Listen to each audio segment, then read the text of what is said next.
A man is waiting under the rain when he notices a weak young lady fallen on the ground, making him nervous. He asks if she is okay and screams that someone has fallen on the ground. There is no one there, so he decides to help her. She asks him to give her a mouthful of human fluid. The thoughts of vampires that take human fluid instantly ran through his mind, scaring him and making him exclaim how crazy this was. He called for an ambulance, but there was no one there. He then wonders if this is the real thing. She tearfully pleaded that she would do anything, making him look at her nervously, but feels pity for her. He ends up giving her the human fluid, which was pathetic and totally lame, and that is how the two met each other for the very first time. After a while, when she regains consciousness, she kneels and thanks him, telling him her name is Sumire, and she's a vampire, then asks how she can repay him. He tells her it was nothing, and she responds of how humble he is and asks if he was a samurai, but he responds he's just an ordinary guy. She bows to him, exclaiming that he saved her and should allow her to do something for him, but he rejects, telling her she doesn't have to. At his apartment, she asks to be pardoned for the intrusion, and he nervously thinks of how he couldn't leave her out in the rain, so he ends up bringing her back to his home. She asks if his roommates are around, but he responds that he is a bachelor and lives on his own. He apologizes for the mess as he tries tidying the room and tells her he doesn't usually have guests over. His name is Yakumo Ren. She is happy and tells him he is the perfect human for every vampire. Looking at her, Ren tells her that she is drooling. She tells him vampires are trained every day to take humans and also begs to help with anything at all, while Ren just stares blankly at her and responds that he doesn't truly need help with anything, making her think of what she can do. She examines his body with her vampire thermography and informs him his circulation is terrible, and he responds of having a sedentary job. She concludes by giving him a massage, but he refuses, saying he doesn't think it is right to make her do something like that as they just met, but she pleads with him to let her do it till he finally agrees. She sat on his back for the massage and felt like she was riding a horse. She comments on how huge he is, and he responds that it is painful to be that huge. She tells him to relax as she will start by massaging his shoulder. She uses her fist to massage his shoulder and asks him if it feels good, but he responds that it tickles a bit, which means it is not working. She proceeds to stand on his back and thinks of how uncool it looks, and he tells her to keep it up, making her apply more pressure, and he responds that he is feeling it now. After the massage, she hugs his hands with love and expresses how nice he is, and also has tons of fluid, which she comments on as being super tasty, and reveals that he is the best human in the world. This makes him fidget, and he replies that he has never been complimented like that before. He then proceeds to ask how it tastes, and she happily expresses that it has a deep spicy flavor and faint fragrance with an aftertaste that brings to mind a cool breeze on a summer day. This wows Ren, and he comments that she has an unexpectedly refined palate. She fiercely tells him she can't have only her own appetite satisfied and decides to prepare dinner, but becomes confused when it comes to differentiating between salt and sugar and proceeds to ask Ren for clarification, which prompts a surprised Ren to ask if she doesn't know the flavor. She puts on the gas, saying this is the kind of stove where fire comes out, and in school they use induction stovetops, which is a little different, which makes Ren ask if she will be okay. She starts her cooking on high flames while singing and replies to Ren that she's going to be telling him to enjoy the amazing sight of her cooking. The pot catches fire, making her scream as she freaks out. She cried loudly while holding the handle of the pot, and Ren handed her the lid of the pot, telling her to put the lid on and turn off the heat. After her cooking, she serves black burnt food on the plate and calls it sweet and sour pork, which Ren comments that it is certainly fragrant. She bows to him, crying loudly, saying she can't pay him back at all, but Ren isn't moved and calmly tells her he doesn't mean to pry, and asks why she fell into a place like that. She narrows her eyes and responds that the rules in the world of vampires are strict, and a dropout like her can't even take human fluid properly, and there is also no place for someone like her in the world of vampires, so that's why she can't go back. She tells him she wonders why life is hard, with tears in her eyes as she smiles, making Ren reply that both humans and vampires have it rough, and adds that he doesn't know how it is for vampires, but smiles and tells her if she doesn't have anywhere to go, she can stay here with him for now, making her nervously ask if that is up with him, which he responds that she doesn't seem like a bad girl and he has been feeling a bit lonely. She becomes very excited and jumps on his back, exclaiming how happy she is and thanking him, to which Ren replies that she must be cold after being out in the rain and tells her to wait while he runs her a bath. She exclaims happily, feeling alive again while preparing to bathe. While in the bath, she loudly laughs, saying she is saved, dives in the water, and reasons that she doesn't have to bathe in the river anymore or lurk in the shadows of the alleyways, thanking goodness for this. She explains that the new home she was given was so warm that it brought tears to her eyes. She keeps thanking goodness while she sheds passionate tears. Ren smiles at her from outside the door. Later that night, Ren apologizes to her for not having a proper change of clothes for her, but she replies happily that she found herself a fantastic dress, which a nervous Ren calls his t-shirt, telling her to make do with that for today. Before sunset, she thinks of making him breakfast as he is still sleeping. She holds on to bread and wonders how bread is a staple food and why humans heat food that can be eaten as it is. She blocks the windows from sunlight while she prepares some soup and salad because they say it is good for nutritional balance. In the end, she prepared shredded veggies, a cup of ramen, and almost burnt toast. She also complimented on how human food is complicated but concluded that Ren will be more than satisfied with all she prepared. She gets the dining set and prepares to wake him up. She imagines how pleased Ren will be with her and how he will keep thanking her after waking him and serving him, and concludes that is the best plan. She proceeds to wake him and hopes he lets her take human fluid as a reward. Ren wakes up himself and opens the door, tiredly making her scream horribly at him, shattering her plans. She angrily yells at him why he woke up on his own, and he nervously responds that his alarm went off and apologizes. It was revealed that she stopped the alarm clock and put it under sunlight to burn while Ren looked blankly. While he eats, he comments on the room looking clean while she replies if he noticed it. She proudly tells him that she took the opportunity to tidy up while he was resting, making him thank her. He pats her on the head and she requests to be praised a lot while Ren thinks of her acting like a dog. Ren leaves for work and bids her goodbye while she tells him to have a nice day. She yawns and decides to get some sleep as the sun is up, but she recalls leaving her coffin behind and thinks of what else he used. She customizes a cardboard coffin with tapes and wonders if it is perfect, bids herself goodbye, and sleeps. After hours of sleeping, she slightly opens her eyes and finally wakes up to stretch, exclaiming that she slept like a log of wood. She gets out of the box and wears her leggings. She stretches, exclaiming to keep the pace going in the afternoon. She adjusts her hair and looks at the window, wondering if the laundry is dry. She goes out to bring in the clothes and wonders why the apartment doesn't get any sun in the afternoon and how fine the property is. She sniffs the clothes and exclaims of having the scent of being backed by the blasted sun, but there is something else about it. There is a strong smell of Ren like the wind in the ocean on a tropical island at night, and she is already salivating that somehow it is getting her appetite up, making her all hungry. She tries to control herself because Ren gave her human fluid yesterday, but she can't stop imagining how yummy Ren's physique is. She expresses how Ren's big body was, he having tons of human fluid and she needing a mouthful or two, unable to resist. Night came, but Ren is not home yet. He is seen walking home, expressing how stressful overtime was. Sumire jumps on him, exclaiming how hungry he made her and how he is so yummy that she couldn't resist him. He gives her human fluid and she apologizes for her mind going blank. He replies it was partially his fault and decides to get phones so they can at least contact each other. Days later, he arrives from work and she welcomes him, then announces to her that he was able to finish some of his work for the week and starting tomorrow he will be off. She was amazed to hear this and danced around in celebration, making him smile. He tells her they will have some time to themselves now and they should go shopping, making her jump and scream in excitement. She was eager to get going, but he stopped her and told her the dress was standing out a little too much. She responded that those were the only clothes she had. He informs her of them causing disturbance if they stand out too much and tells her he should go alone for today, making her throw herself to the ground in tears and a continuous scream of wanting to go with him. She tells him she can hide her wings so as not to cause attention, but he wraps her up in a cloth, making her feel loved. They went in search of a supermarket and they saw one nearby. They go in and Sumire exclaims how big it was and Ren replies is making her ask if they sell only human food. She expresses that humans have a system that makes it easy to procure food while vampires have nothing as invaluable as that. She climbs on Ren's back, attracting people while she expresses how meeting Ren turned out alright, but he tells her that if she fools around they will stand out, and Ren stands out a lot. They get to the meat slot and Ren asks if they are out of the meat while an uninterested Sumire exclaims how the meat department is impressive and how you can feel the life in it. She lists packs of meat and tells Ren to eat lots of it to make tons of yummy fluid, but he tells her he can't buy that much. She sniffs out an odd smell and realizes the meat steak has garlic in it, but calls it bad-tasting meat instead. She calls it a human trap and says they can't get away with this, making Ren realize she doesn't like garlic. She exclaims horribly that it is not a matter of preference but makes her limb become paralyzed and breathing becomes impossible. And this is a thing developed as a countermeasure against vampires, making Ren perceive the steak too, but couldn't find anything. She asks if he understands what she is saying and he affirms. They get to the clothes section and he tells her this is what shopping is like and tells her to get some clothes while they are there, making her confirm if it is Uck, which she agrees. He tells her to pick whatever she wants and she replies that she is all teensy and picks a wear for herself. She changes into the clothes but complains of the cloth being tight around the upper area and expresses how hard it is to find clothes that fit, which Ren agrees to.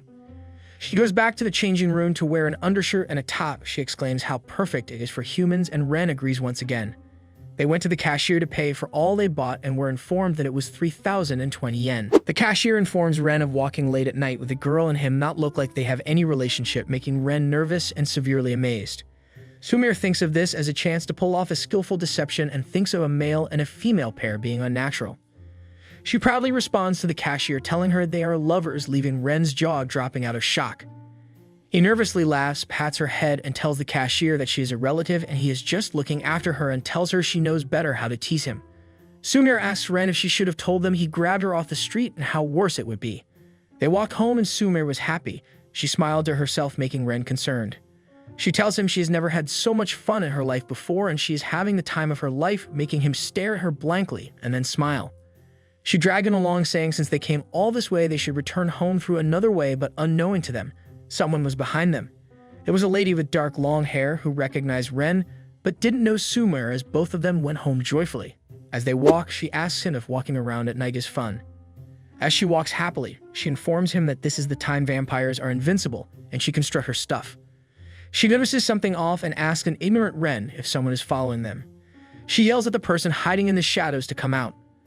The lady with long dark hair comes out of her hiding place, nervously making Sumire exclaim of her being a female human, while Ren is perplexed.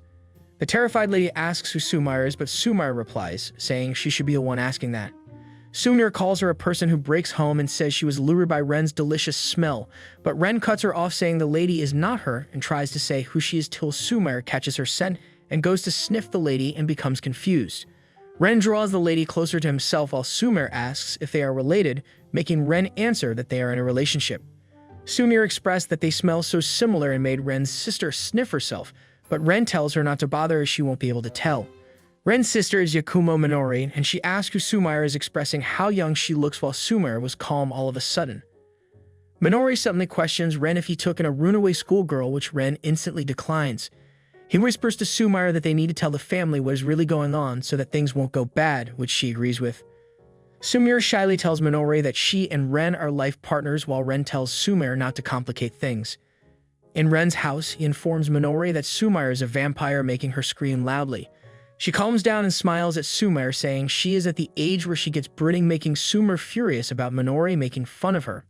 Sumire licks Ren's neck and tells Minori that she will show her how she takes Ren's fluid in detail, which angers Minori, who grabs Sumire and drags her away from Ren, screaming about what Sumire wants to do to him and tells her to get away from him. Sumire screams that Ren is hers, while Minori declines, and a frustrated Ren tells them he would appreciate it if they don't objectify him like that. Minori tells them she will try to accept that Sumire is a vampire, making Ren tell her not to choke. She suddenly brings out a disposable chopstick made like a cross and screams at Sumire, saying she won't let her have her Ren by the power of Christ. Sumire mockingly asks what the toy is, making Minori realize the cross isn't working. She looks at the cross, trying to phantom if she will need to drive a stake through her heart or use a silver bullet, but Sumire replies to her again that none of those things she is planning will work, and if she wants to defeat a vampire, she should use garlic making. Ren agreed to it as the easiest of all. Ren and Minori explain everything, and finally Ren informs Minori of Sumire living in his apartment, making Minori exclaim how kind he is to people.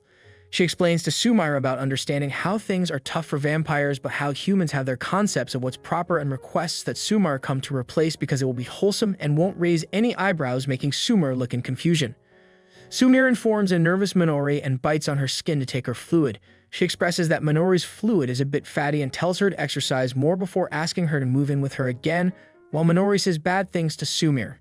They wrestle, making Ren tell them fighting will not solve anything, and they should all get along, which they stop, instantly exclaiming how immature they have been.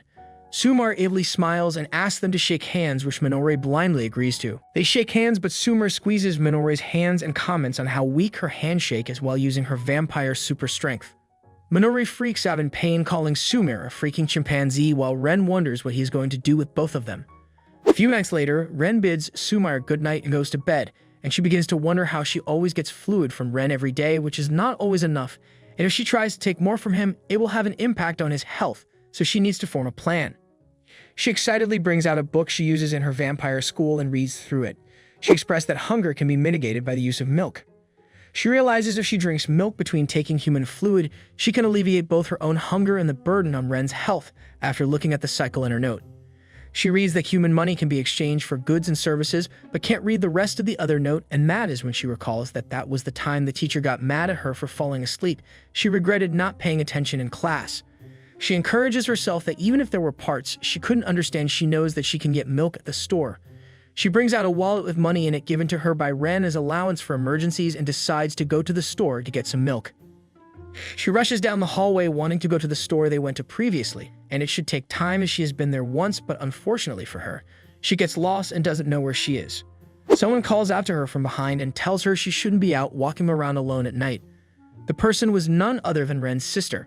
Sumire says back to Minori that isn't a young woman walking outside at night, making Minori reply that she is an adult and is on her way home from work and asks Sumire what she is doing around there at night.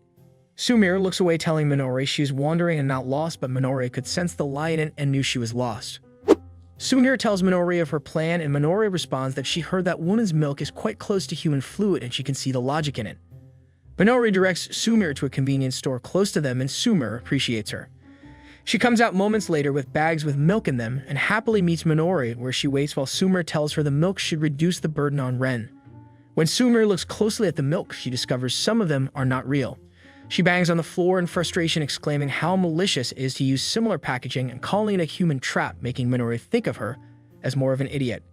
Back home, she tries out the milk and comments that it is good and not far from human fluid and takes some edge off the hunger.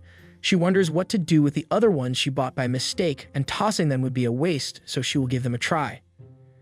She happily comments how this was close to the consistency of human fluid and how she should have been drinking this earlier instead. She becomes full that lands in the closet, and it is revealed that the unreadable part of the notebook says beware of similar products.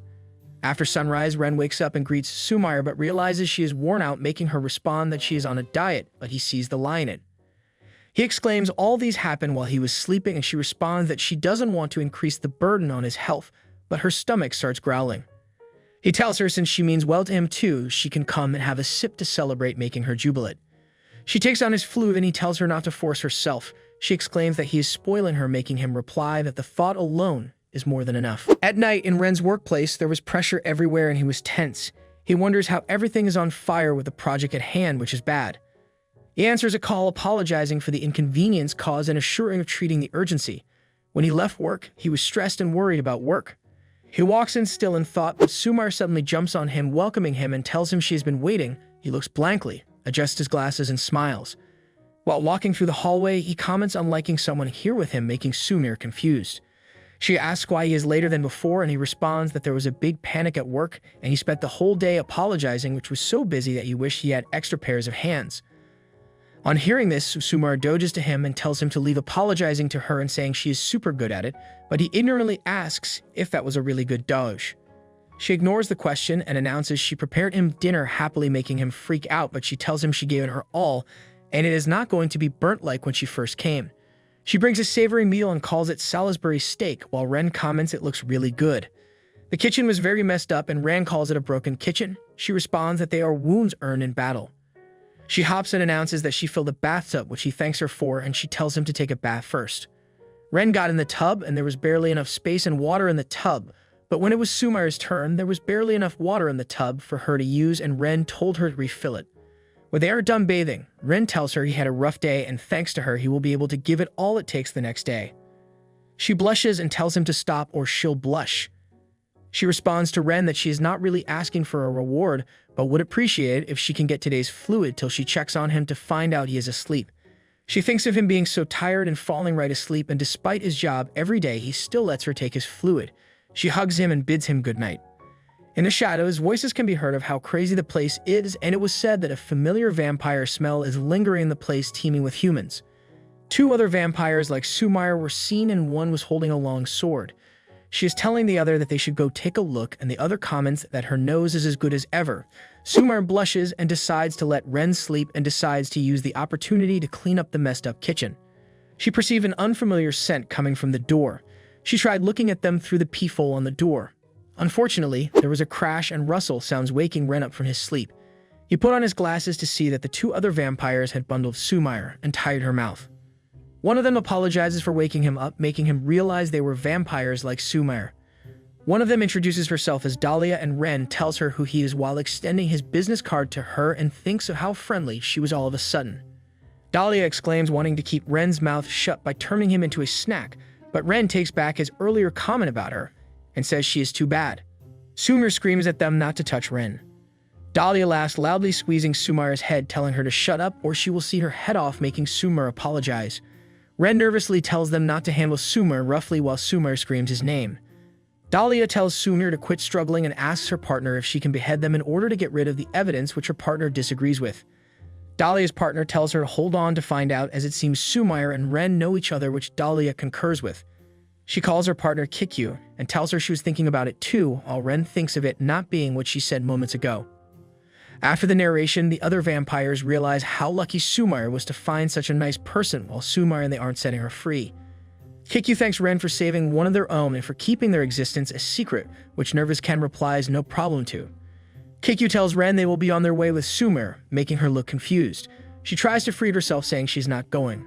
She falls and wriggles like a maggot towards Ren, saying she knows they work well together, and she doesn't need to go home as she can just live there, which Ren agrees to and expresses how lively the house is with Sumire around. Kikyu declines, saying they may be good together, but they would be throwing the vampire world into considerable disarray. With that, Dahlia, who was smiling, tightened her fists and told Sumire to come along, quietly terrifying both Sumire and Ren. An already rumbling Dahlia tells Sumire to follow them and offers to give her a hand, dragging Sumire by the shirt. Ren grabs Dahlia's hands, telling her to hold on, and tells them because Sumire doesn't have a place in their world, she ends up falling in the rain, but they say they want to take her back home is a little too convenient. This word of Ren makes Sumire amazed. Dahlia laughs loudly and replies to Ren to tell the person in charge of Sumire's education who neglected her that they have their own job to do. Ren and Dahlia drive for Sumire, but Ren is not giving in, making Dahlia tell Kikyu of Ren being stubborn and not backing down, and also asks if she should get rid of him. Ren, Kikyu, and a smiling Dahlia stare at each other. Kikyu tries to consider saying they can't just set her loose after finding her, and tells Ren she understands his point and his force of will. She informs them that she needs to discuss what happens next, and she is going to make a report, also telling Dahlia to wait with them. Dahlia comments how soft Kikyu is, but states she likes that about her, while Sumire is boiling in anger. She turns into a bat to make a conference-like call with Dahlia, while Sumire and Ren stare at them, with Ren saying they have been talking for long, while Sumire asks him to predict the outcome. Dahlia is seen communicating with a bat and tells them she has gotten his name down, while Ren replies that all she is saying is messed up. Kikyu comes back, making Ren and Sumire exclaim in surprise, and she informs them she has handled the situation now.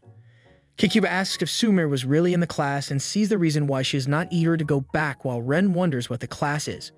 She informs an eager Sumire and Ren that they have decided to handle the situation, stating that Sumire is breaking their laws, but they can look at it as a good set of circumstances. As long as she takes a specialized educator and escort, she will be allowed to live with the human on a trial basis.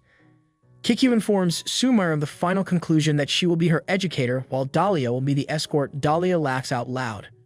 Sumire happily jumps around Ren, saying she can finally stay with him. He laughs with her, but Kikyu cuts them, saying they will need to prepare a space, which Dahlia informs her of the vacant room next door, which will be convenient. The next evening, Kikyu and Dahlia set up their base next door. Ren is shocked seeing Dahlia cutting the walls, saying moving between rooms will be stressful, so she will just make a shortcut. Kikyu, the clock, expresses that Ren raises the funds and Sumire does the housework like she said, and this is just the perfect time. She calls out to Sumire, telling her she will fix supper for the lad, which is Ren, so they will see what she can do. Sumire was excited and full of energy that she was given a chance to show off her skill, and she will give it her all. She ends up preparing what she calls the delicacy of the sea and mountain rice, which infuriates Kikyu, who tells her not to play with food, making Sumire answer that she is serious. Kikyu explains that even if the present human society is in a time of gluttony and sanitation, it was hard work and much effort to lay hands on that much food. Dahlia announces this is one of Kikyu's olden days story time. Kikyu lends Dahlia's sword and tells Sumire to pull down her pants, which Sumire asks what she wants to do, but Kikyu tells her it is educating and hits her, making Sumire scream loudly. Later that night, Dahlia comments on Ren, saying he is gigantic and she is tall but not up to him. Kikyu checks out his arms, imagining them to be like logs, and says humans of his type are splendid specimens. Sumire stretches her nose and proudly agrees, making Dahlia ask why her nose is in the air, or she will cut it down to size. Dahlia hugs Ren, telling him she is starting to feel hungry and would like to taste his fluid, which Ren tells her to stop making people feel like a snack. Dahlia adjusts to Ren, ready to take a bite, when Sumire fires at her, saying Ren is her partner, but Dahlia insists that she wants just a little, which Sumire disagrees with. Kikyu hands a fluid pack to Dahlia, telling her to drink that instead, but Dahlia complains of being fed up with fluid packs and wants to drink from the source. Dahlia blames Ren for having a yummy-looking body, making Ren apologize, for which Kikyu questions him for telling him not to get trapped in her nonsense. Sumire raises her hands to ask Kikyu a question. She says Ren has not been energetic lately, which may be due to her drinking his fluid, and when he goes to bed, it is like he is falling. She asks Kikyu what she should do in this kind of situation, which makes Kikyu affirm that Sumire noticed his exhaustion after all. If not, she would have given her some education, making Sumire a bit joyed, while Dahlia is pleading to get her sword back from Kikyu. Kikyu states that there are two possible solutions. The first is to feed the subject with plenty of nutrition and relaxation, and the second is to reduce the amount of fluid she drinks. Kikyu decides to start with the first by cooking, and states that the lad might be suffering from an iron deficiency and is close to being anemic. She tells Sumire to feed him with food with high iron contents and have him rest. Ren eats, and Sumire jots down what is being taught, while Kikyu explains the second solution. Once the quality of his fluid has been raised, she will help him by taking a little of his fluid, and keeping the lad in good shape will create a good cycle. Kikyu also adds that Sumire can also give an appropriate massage to improve his fluid, which Sumire responds that she tried, but Ren's body is stiff. Dahlia tutors Sumire how to give a massage by massaging Ren with her absurd super strength in her elbow, making Ren scream in pain as the massage takes effect. Shay stretches Ren's hands and tells him once he gets used to it, he will be good, and adds that she will collect just 200 ml of his body fluid as payment, making Ren wonder why she hasn't given up yet.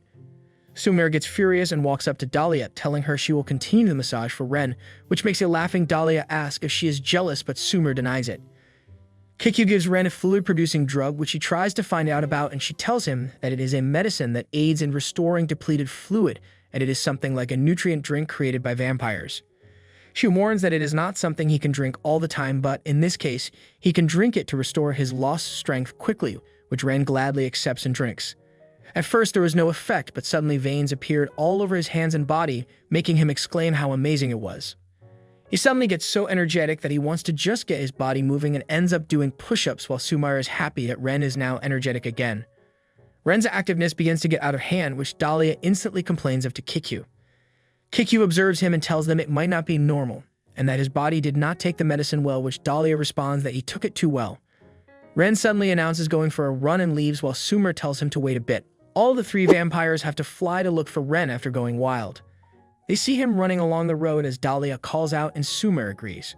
Sumire screams that she will stop him right away, flying towards his direction, but an energized Ren drags her along, making her scream in fear, while Kikyu wonders what Sumire is playing at and decides to go help stop him.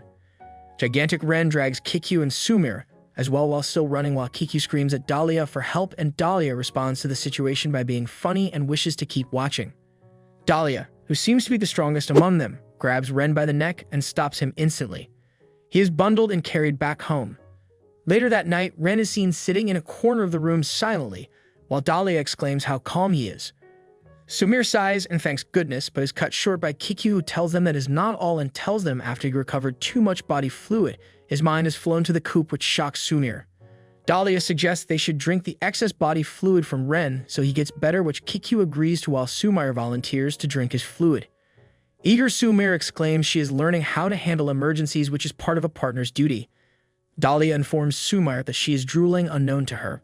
She informs them of her going for the drink. She drinks Ren's body fluid for a while till her tummy is full, and she asks if that was enough, while Kikyu examines him and replies that what she drank was not even close. Ren's veins are still out, and Sumire asks what they can do next, making Dahlia offer their help to her. She replies that Ren's life is irreplaceable, so she will allow them to drink him just this once. They pulled off Ren's shirt, and together they drank his fluid. A day passes until Ren finally opens his eyes, which Kikyu asks. Kikyu apologizes to Ren and tells him that never the fluid-producing medicine would have such an effect on him. He responds by saying there is light out and he slept all through the night, but she cuts in, informing him that he slept for up to 40 hours, making him exclaim half a day. She informs him of contacting his work and pretends to be his mother, letting them know he would be absent, making Ren exclaim that it was skillfully done. She also informs him that Sumire stayed by his side the whole time until she grew tired and fell asleep, which is not unexpected. Kikyu asks Ren how he is, as that is more important, making Ren feel his wrist, and responds that he feels good and his body feels light, which makes him think it was because he overslept after taking the medicine.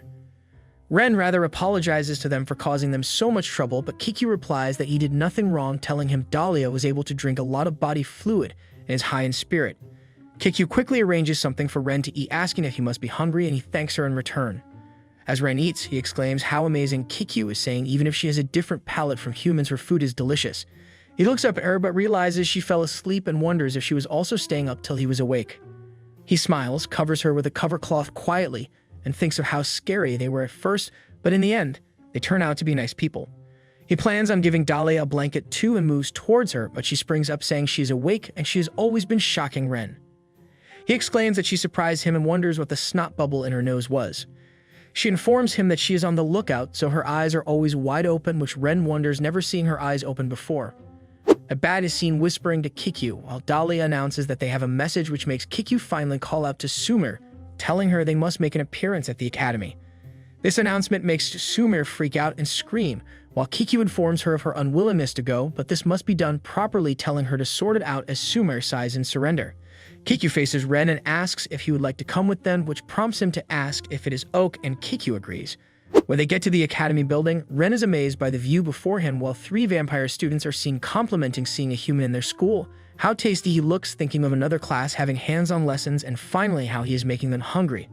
Ren freaks out and Dahlia asks him what he is freaking out for, which makes him respond to her that the sight of him making vampires hungry is scary. One of the students thinks of Sumire's face and examines it while she glances along. It was announced that they had reached the entrance and a vampire welcomes Ren, expressing how pleased they are to have him. He is an old vampire and he tells Ren that he is the president of the school and his name is Tonerico, thanking Ren once again for coming. Tonerico tells Ren that he is a very important person when it comes to the future of the vampire's world, which is why he wants to meet Ren in person at least once, which makes Ren whisper to Sumire if he is really that important, while Sumire profusely sweats as she stares confused, which Ren noticed. Tonerico decides to break the current state of the vampire world down to Ren. He explains that the students in their school study all about humans from ecology, psychology, economics, international affairs, and so on, and fully fledged vampires are permitted to create contracts with humans, and the humans are commonly called retainers. So as they take the retainer's fluid, they use all their accumulated knowledge and innate abilities to help the retainer achieve societal success, and the more successful the retainer becomes, the deeper their bond with the vampire becomes, which secures a long-term fluid feed. Tonerico further explains that not all students follow that path. Instead, some end up in internal management, education, and others, which is said to be the image of the modern vampire. After listening to this, confirms that this means exchanging fluid for a super amazing personal assistant, which Tonerico agrees to. Tonerico tells Ren that while the human world evolves day by day, vampires find their place in the fading away world, which they must find a way to overcome. One of the vampires that accompanied Tonerico comments on his ability to use big words but lacks the willpower to back them up. The vampire explains that nothing is accomplished by coddling those who fail to save the falling vampire world, and they must increase their effort on the education, which will refocus them on the production of superior progeny. He then proceeds to ask Tonerico, the principal, if he plans to cast aside their traditions and pride. One of the vampires on headphones replies that the outcast students are causing trouble in the human world and they need to change tactics and create a system where even weaklings can survive, making a vampire with a bell on his head comment that cooperating with a human in an eat and be eaten relationship is difficult, and the most efficient way is to convert them to livestock, which solves the environmental issue and is an eco-friendly solution. The vampires argue with themselves, making Ren exclaim nervous about how things are getting heated, which makes Kikyu reply that vampires have their own factions too, also informing him that the first person to cut into the conversation is Sumire's former teacher, leaving Sumire at the brink of tears. As the vampires keep arguing, Tonerico cuts them, saying Ren came all the way to visit, so they should all take a deep breath, making them stand straight, and he informs them that the plan of action has been decided, which is allowing Ren and Sumire to continue their relationship. Kikyu whispers to the principal that Ren is clearly not comfortable where he is and they need to hurry, to which the principal concurs and apologizes. He smiles widely, telling them he awaits the results and thanks Ren for his time, which makes Kikyu bow to him, telling him they will take their leave now, while Sumire's former teacher informs them of the principal having high hopes for them. He tells them they expect dazzling results from them and would welcome a chance to visit the site, which would be illuminating. This makes Dahlia shut him up, telling him he is annoying, which makes him respond that worthless students attract worthless teachers. Ren and Sumire freaked out and hurriedly wanted to get out of there while Kiku told them not to worry. As they exit the school, Sumire sighs, exclaiming how nervous she has been, while Kiku comments that she did well, which makes Ren comment that there were some teachers that were tough, but thank God for the principal being an understanding man. This makes Kiku look dearly at Ren, exclaiming how simple he is. She then tells him not to trust the principal too much. Suddenly, a bat informs them not to leave her behind, making a portal appear with a hand stretching forward, leaving Ren surprised. The vampire with the headphone from the school jumps out of the portal, taking Ren back once again. She introduces herself as Mimosa, being in charge of technique development, and tells them to call her Memokin. She explains on the matter on the ground that just like Kiku was saying, it's too early to trust the principal, and proceeds to give him a rough explanation. The vampire world is classified into 3 categories of factions: the conservative faction, the salvation faction, and the revolutionary faction.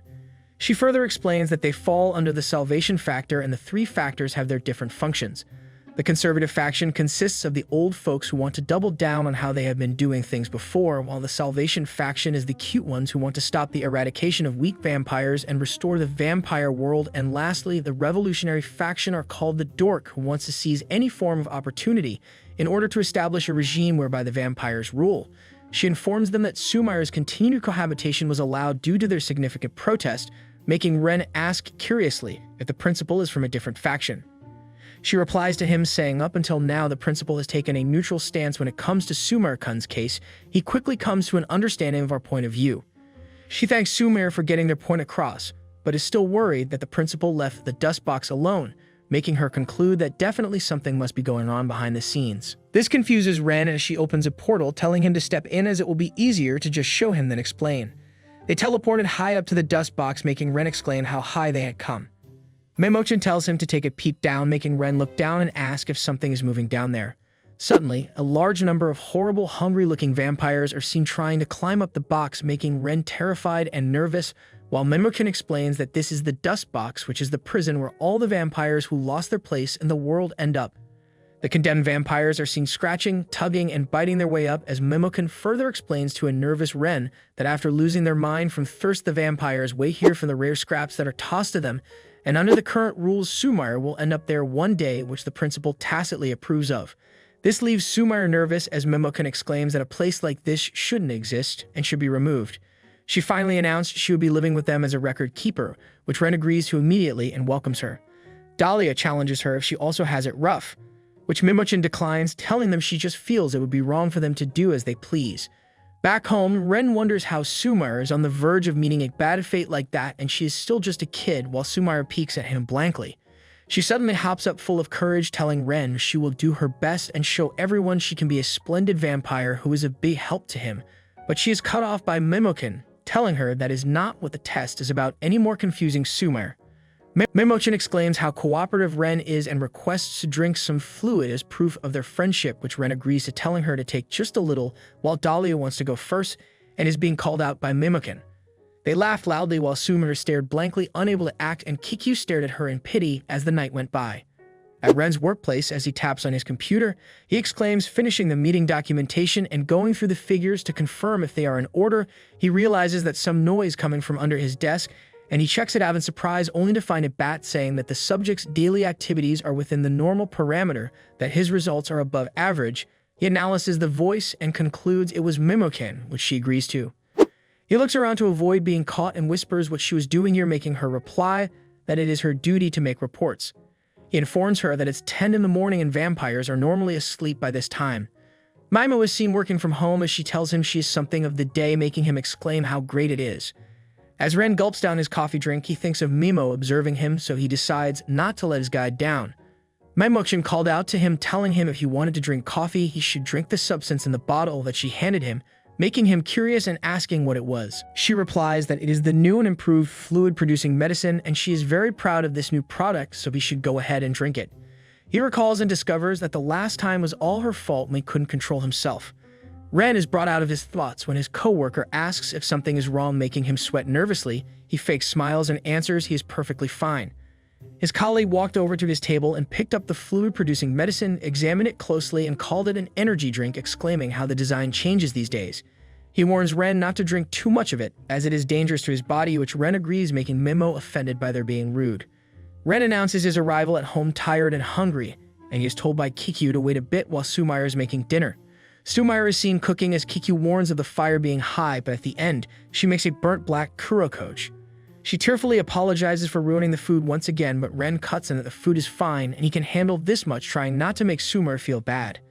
Dahlia romantically exclaims how sturdy humans are when it comes to food, while Mimo replies that they would be laying on the bed for 3 days if they ate something like that, while Sumire stares blankly into the night. Later that night, Dahlia disturbs Mimo as she sleeps while Kikyu reads a book, and Kikyu tells Dahlia she's going too far as she will wake sleeping Mimo up. As Ren sleeps, Sumire is outside reminiscing about the day's event and how she ruined it too. Just before dawn, Sumire realized this and decided she needed to prepare breakfast, but when she went into the kitchen, she found out that all of the ingredients were finished as she used them up the previous night.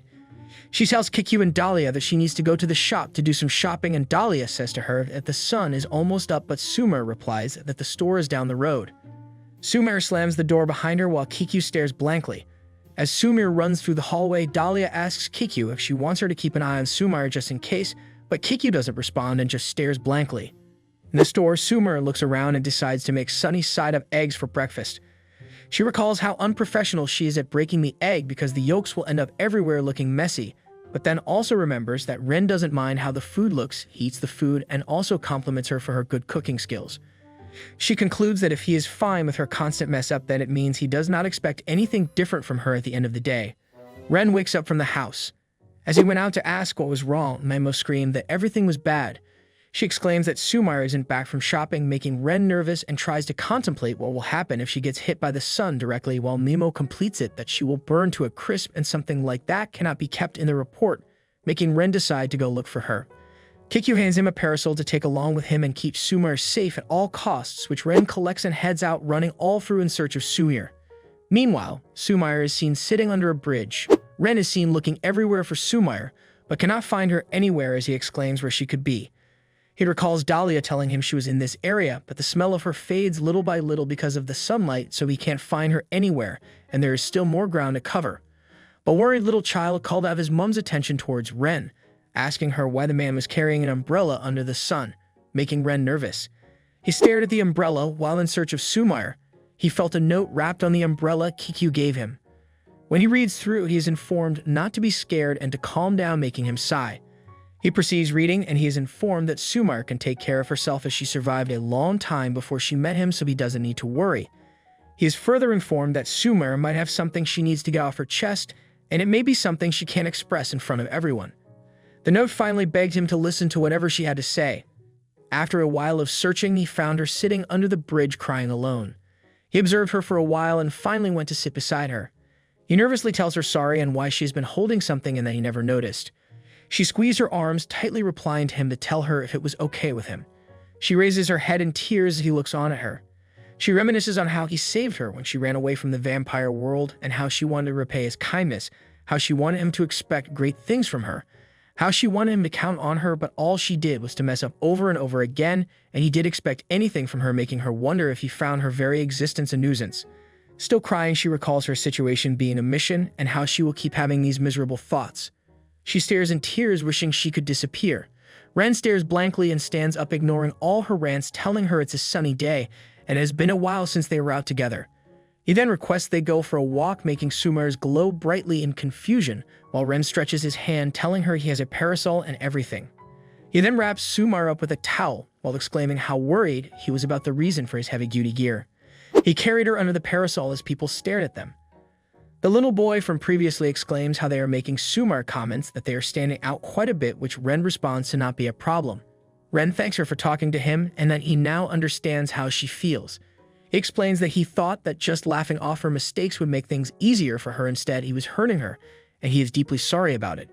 He further explains that he wants her to always remember something, that these days everyone everywhere is desperately running the rat race, including himself, of course, and at the center of it all, he is being saved by her innocent warmth, and he will really love it if she stays by him.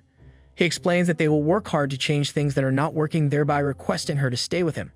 He cuts in, instantly saying, "Forget it. This kind of talk is out of character for him," making Sumire laugh, replying that she will work hard too. He reminds them that they haven't had breakfast yet, and she replies that they should go get a few eggs on their way home, and she feels she can fry a bunch of sunny side up eggs. He comments that he will expect great things from her. At home, meanwhile, Mimokin exclaims happily that Ren found Sumire and is almost back home, while Dahlia sniffs their presence with her nose and agrees to the claim, while Kiku tells them they have to think of other things. Sumire is seen walking happily with Ren through the hallway after returning from the store. While returning home from work, he talks to himself, saying he thinks he is beaten and always confident in his stamina, but he guesses he is not young anymore and time has passed. As he walks to the door, it opens, surprising him, and Sumire welcomes him home. Sumire helps him take off his jacket as she asks him if he has overtime again, and he replies that overtime is one of the basic building blocks of their company. She sympathizes with him, exclaims what a rat race it is, and tells him the human world is one of the toughest places to live in. She suddenly springs up, telling him it is her job to support him and he shouldn't hesitate to rely on her. She hugs him as they walk in the house together, while she asks him which would he like to do first, bath or dinner, making Ren reply he would go to the bathtub first. Ren explains that Sumire has grown in a lot of ways since the previous times when both household work and cooking were epic failures, but now she's improved and it is almost like she's a different person. He explains that all thanks to Kiku and the company, however, more than anything else it came from Sumire's incredible efforts. He also came to rely on Sumire without hesitation after being ground down every day by life he had actually forgotten, and relying on your partner as a form of kindness. She eagerly asks Ren how the food was, and when he replies that it was tasty, she laughs playfully, while Ren exclaims that she hasn't grown out of this particular habit. She winks at him, asking if she can have her meal as well, which Ren agrees to. She massages his shoulders and tells him to relax as she will drink from there, while Ren continues in thought about how overjoyed he is that Sumire has grown, but something bothers him privately. He relaxes his body as she gulps down fluid from him and exclaims how yummy he is.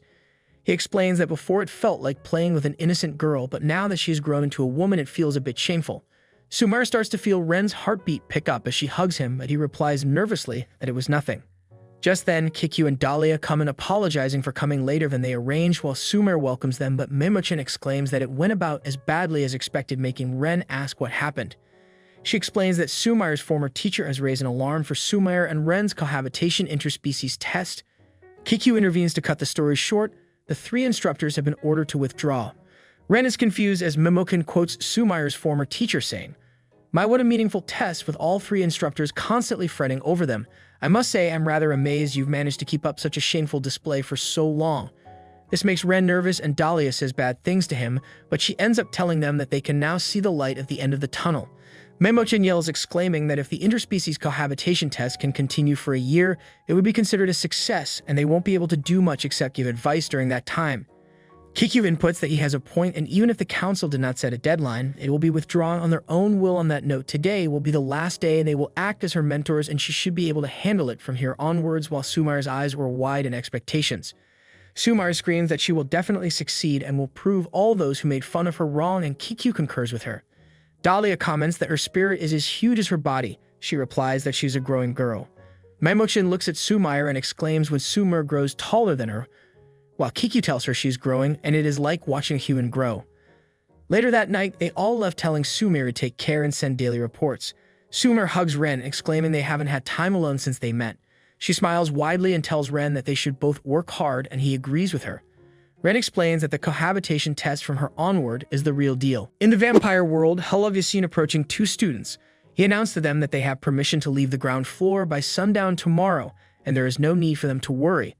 Their duty is to carefully select potential human retainers, which they responded in the affirmative. He dismissed them as the bow, thanking him.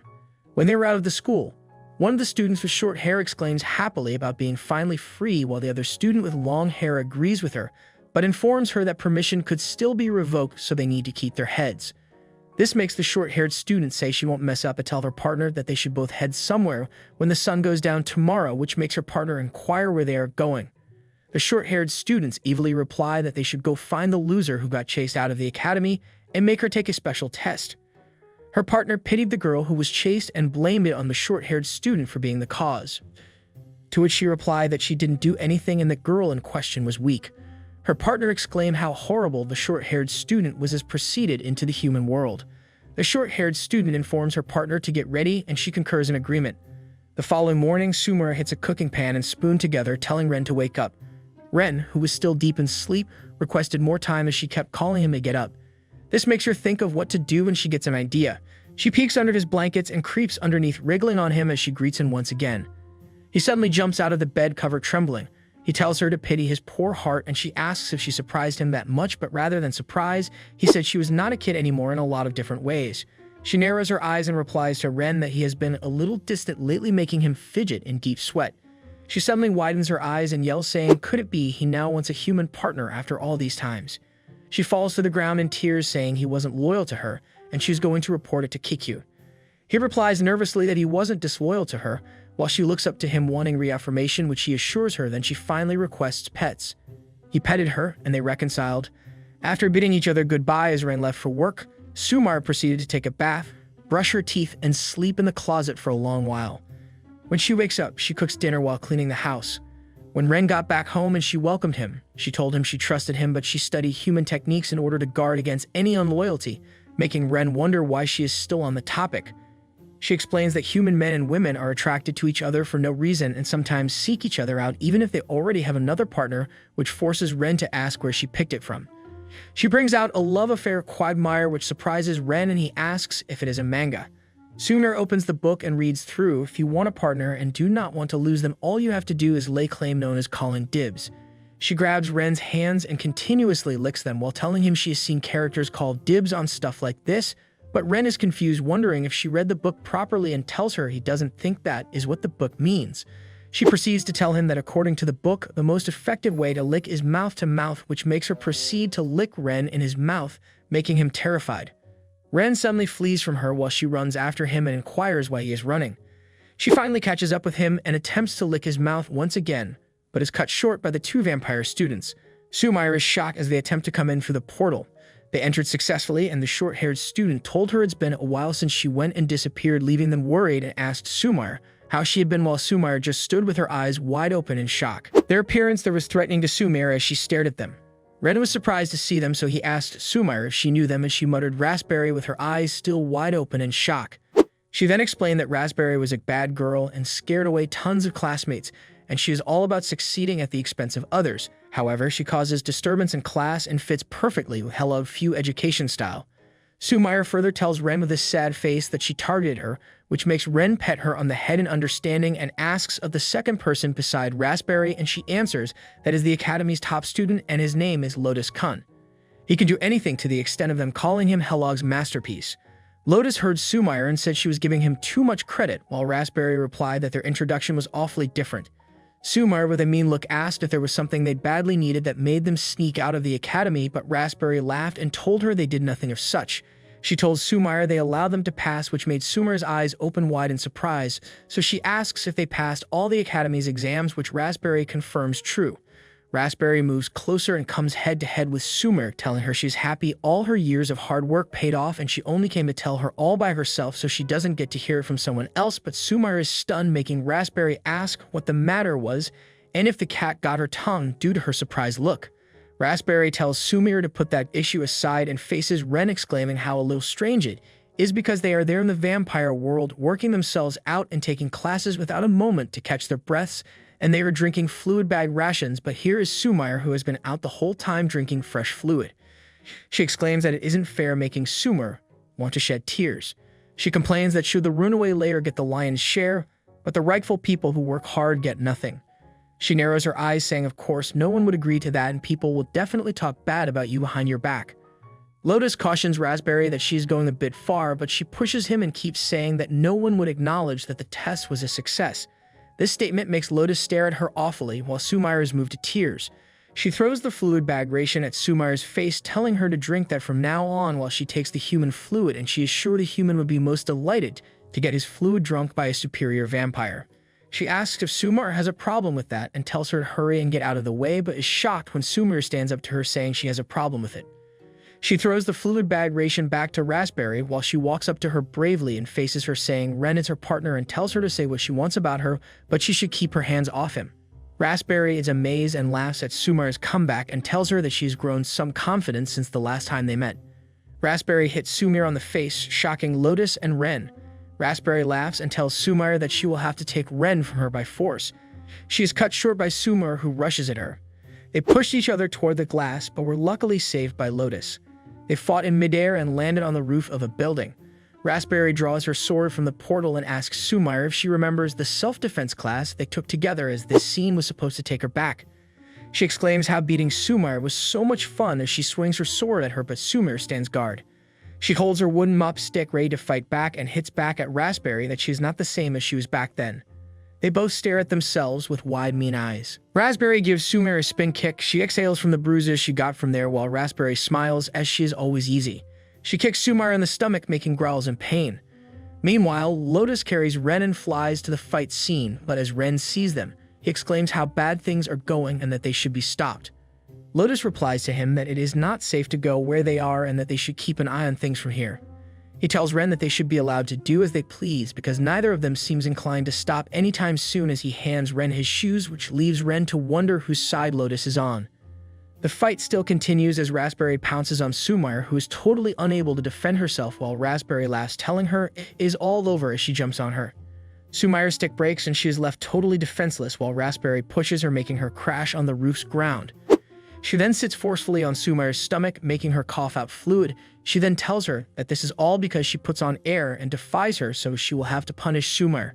She grabs Sumire by the shirt, exclaiming how much the fluid she stored up from Ren for nourishment, and decides to take it from her. She bites into Sumire's skin, drinking all the nourishment from her, making her look skinny as she screams in pain. Ren asks Lotus what she is doing, and Lotus answers him saying Raspberry is drinking all the nourishment Sumire stored up from drinking his fluid, while Sumire is getting leaner as she wallows in pain. Lotus informs Ren that if all the nourishment were drunk up by Raspberry, Sumire would be no more, which is also an action forbidden, and the situation is getting worse. Ren screams at Lotus to please take him over there, as he doesn't care how much of his fluid is drained. Lotus doesn't answer Ren and asks him what is so special about Sumire that made him keep his life on the line for her to live, and they are both different from one another like cat and mouse. Even in the vampire world, no one is incorrect if she is referred to as a dropout failure. Ren frowns at him, telling him none of that matters because they have had their good days and bad days, and it might sound cliché, but that is how bonds are formed. Lotus smiles and exclaims how splendid it was. He tells Ren that was what he came to hear him say. He then tells Ren that he will ensure Sumire does not die, so they should continue to watch, leaving Ren with no choice but to comply. While Sumire and Raspberry continue their fight, Lotus tells Ren that this is an important fight for Sumire. While Sumire is on the ground almost at the end point, she mutters Ren's name and flashes back to their memories. She begs him to stay with him and pets her, and when he agrees they can live together, she remembers his laugh on the walk together and smiles while muttering his name. Raspberry, with a wide smile on her face, tells Sumire that Ren's fluid will be all hers. Full of rage, Sumire kicks and pierces through Raspberry's stomach, coughing out fluid, shocking Ren. Lotus announces that Raspberry let her guard down. Sumire twists Raspberry and pins her to the ground as she pounces on her and yells that she will never give Ren to one like her. Sumire continuously punches Raspberry, turning the battle around. She then opens up her mouth, ready to drink Raspberry's fluid. Sumire bends her neck as she says bad things to her, calling her bad things. But a carefree Sumire bites and drinks Raspberry, who still calls her a dropout trash, telling Sumire to let her go. Sumire paid deaf ears and kept on biting Raspberry. Ren is still in shock, while Lotus smiles and says they should call it a night. Lotus comes into the scene while Raspberry wallows in pain. Raspberry makes her bats bring her sword while screaming how dare Sumire do that to her, telling her she would pay for it. She screams to beat Sumire while her bats come closer with her sword. As Sumire is about to be hit by the sword, she is saved by Lotus, who stops the sword, telling them that's enough, and tells Sumire to let Raspberry off with these many injuries. Ren runs towards Sumire, asking if she's okay, while she calls out to him. A sword was pointed at Lotus as someone called out to him. It was no other person than Raspberry, who asked him why he stopped her sword and asked him if he wanted to go up too. Ren tries to hold Sumire back from fighting, and she is also trying to defend him by telling him to get back to her. Lotus announces that they will need to end their fun here, or the nice lady in hiding will send their head flying. He says this as he points while Raspberry turns to see. The lady in hiding behind a tank exclaims, asking if he really noticed her. She comes out of hiding and beholds it as Dahlia, as she smiles and praises Lotus for a good job because she erased her presence too, while Sumire calls out to her. Raspberry's eyes grow wide as she discovers Dahlia has the crow and thinks of her being the lumberjack. Raspberry wonders why Dahlia was there, and also that she could have been beaten up for real if she messed up. Lotus apologizes for the commotions and tells Dahlia that Sumire and Raspberry got a little heated after seeing each other again after so long, while Sumire just stares nervously. Dahlia thinks about it for a moment, then finally agrees as a child. Ren's fighting and taps Raspberry on the head with her sword, telling her she got pep, leaving Raspberry speechless. Dahlia leans closer to Raspberry, smiling widely, and tells her there is not going to be a next time. Raspberry concurs, calling Dahlia bad news in her thoughts. Raspberry announces their dismissal, and Lotus agrees with her as they proceed to the portal, but Lotus suddenly stops midway and calls out to Sumire and wishes her good luck on the interspecies cohabitation test. He then tells her people to say all kinds of things about the test, but he thinks it is a good test, which leaves Sumire looking confused. She agrees with him as she thinks of that being the first time a classmate has ever encouraged her. Lotus bids her goodbye as he departs through the portal with Raspberry. Always smiling, Dahlia asks Sumire if she made a new friend, which confuses Sumire about the question. Dahlia pats Sumire on the head and tells her to keep up the good work, but try not to cause a noise as she can't protect her every time, making Sumire apologize. Dahlia flies in thin air as she exclaims how busy she is, as she is in charge of keeping the peace, which isn't always all fun. Ren hears this and imagines that being her job and concludes within himself that it doesn't fit her. Sumire exclaims happily about showing Raspberry a thing or two and tells Ren she's going to sleep like a log tonight, which Ren totally agrees with her. He then wraps her with his jacket, telling her to cover up with that first as he can't keep his eyes from wandering. Sumire turns and informs Ren there are commotions coming from below, which he turns to look. They see the cops' car below and throngs of people below. They became afraid, knowing fully well that someone called in the cops. They decide to get out of there as soon as possible. Meanwhile, Lotus thanks goodness Dahlia let Raspberry go as he introduces her, as the patchwork Dahlia makes Raspberry realize, and she thanks her goodness Lotus noticed her, if not she would be no more. Raspberry still insists on slaughtering Sumire after all this, as she further promises to make her realize nice and slow and then tear her head off, but exclaims that she first needs to heal the wound she incurred. She tries to grab her fluid pack from the portal, but can't find it, making her wonder where she could have left it. She then tries to remember, but meanwhile, at Ren's house, Sumire finds Raspberry's fluid pack and slurps it all down as she exclaims how good she feels. She suddenly belches and exclaims that it is gross, as she complains of her taste buds being spoiled by Ren's fluid, and now she has a body that can't be satisfied by fluid packs. She hugs Ren, telling him to take responsibility, which he does instantly, calling it his fault. Meanwhile, Raspberry tries to take Lotus's fluid pack, but he refuses to give her, and she blames him for leaving her fluid pack behind, which he considers a wild allegation. Raspberry and Lotus sat on the roof and discussed how to get a retainer. Okay, then let's go and pick our retainer, Raspberry said, and she imagined mocking Sumire with her high-spec retainer, while she said she would be the one to pick the cream of the crop and go rub that stinks the nose in it, which Lotus tells her to give up trying to make Sumire realize. She responds that she has a rotten personality, which Lotus confirms to be true. Raspberry tells Lotus that if humans have one thing going on for them, it is numbers. With this, how would they be able to pick their own retainer? She glances and asks Lotus how would he go about picking retainers, wanting to see what he would do. He smiles at her and replies indeed. He then points at a narrow road and tells Raspberry that not too many humans pass through, which Raspberry also sees and agrees with him. Lotus tells her they should go through the road, and the first human they find on this road will be their retainers. Raspberry looked at him in shock and told him he needed a doctor to check his head, to which Lotus replied and said that was a horrible thing to say. She questions him why he is going through all the backbreaking effort to get here, and then leave it to luck at the most crucial point, and if their teacher Yahello was here he would cry, which makes him reply that's what makes it fun. He explains that he found doing as he was told, studying hard and getting good grades is quite a bore, and surely it will be fine if they had a bit of fun. Lotus tells her that for what it's worth he thinks she's better off leaving this to chance, and she asks him why that is. He sees Sumire's story as an example, telling her she wants to be on equal feet with Sumire, who also got her partner through luck. Her eyes glowed hearing that she then agreed to do it while showing her sharp teeth. Raspberry exclaimed, teaching Sumire a lesson on how much of a difference there is between them. They both get down to the road, and Raspberry points at the road, telling Lotus that they will go straight down this road. If he is a male, he is hers, and if she is a female, she will be his retainer. Lotus agrees with her, but she says that she doesn't want to hear any whining later about him having regrets. They left in search of a retainer as the night deepened. From a tall building, a voice is heard apologizing for the mess and trying to confirm if the other party is really a vampire. The voice says that it doesn't entertain guests and also tries to inquire if the fellow is really a vampire or not. A man is seen asking the questions. He points at his arm, asking if the vampire could drink fluid from around there. His name is Amary, and he tells the vampire to be gentle with him. Raspberry was the said vampire, and she looked at him in regret.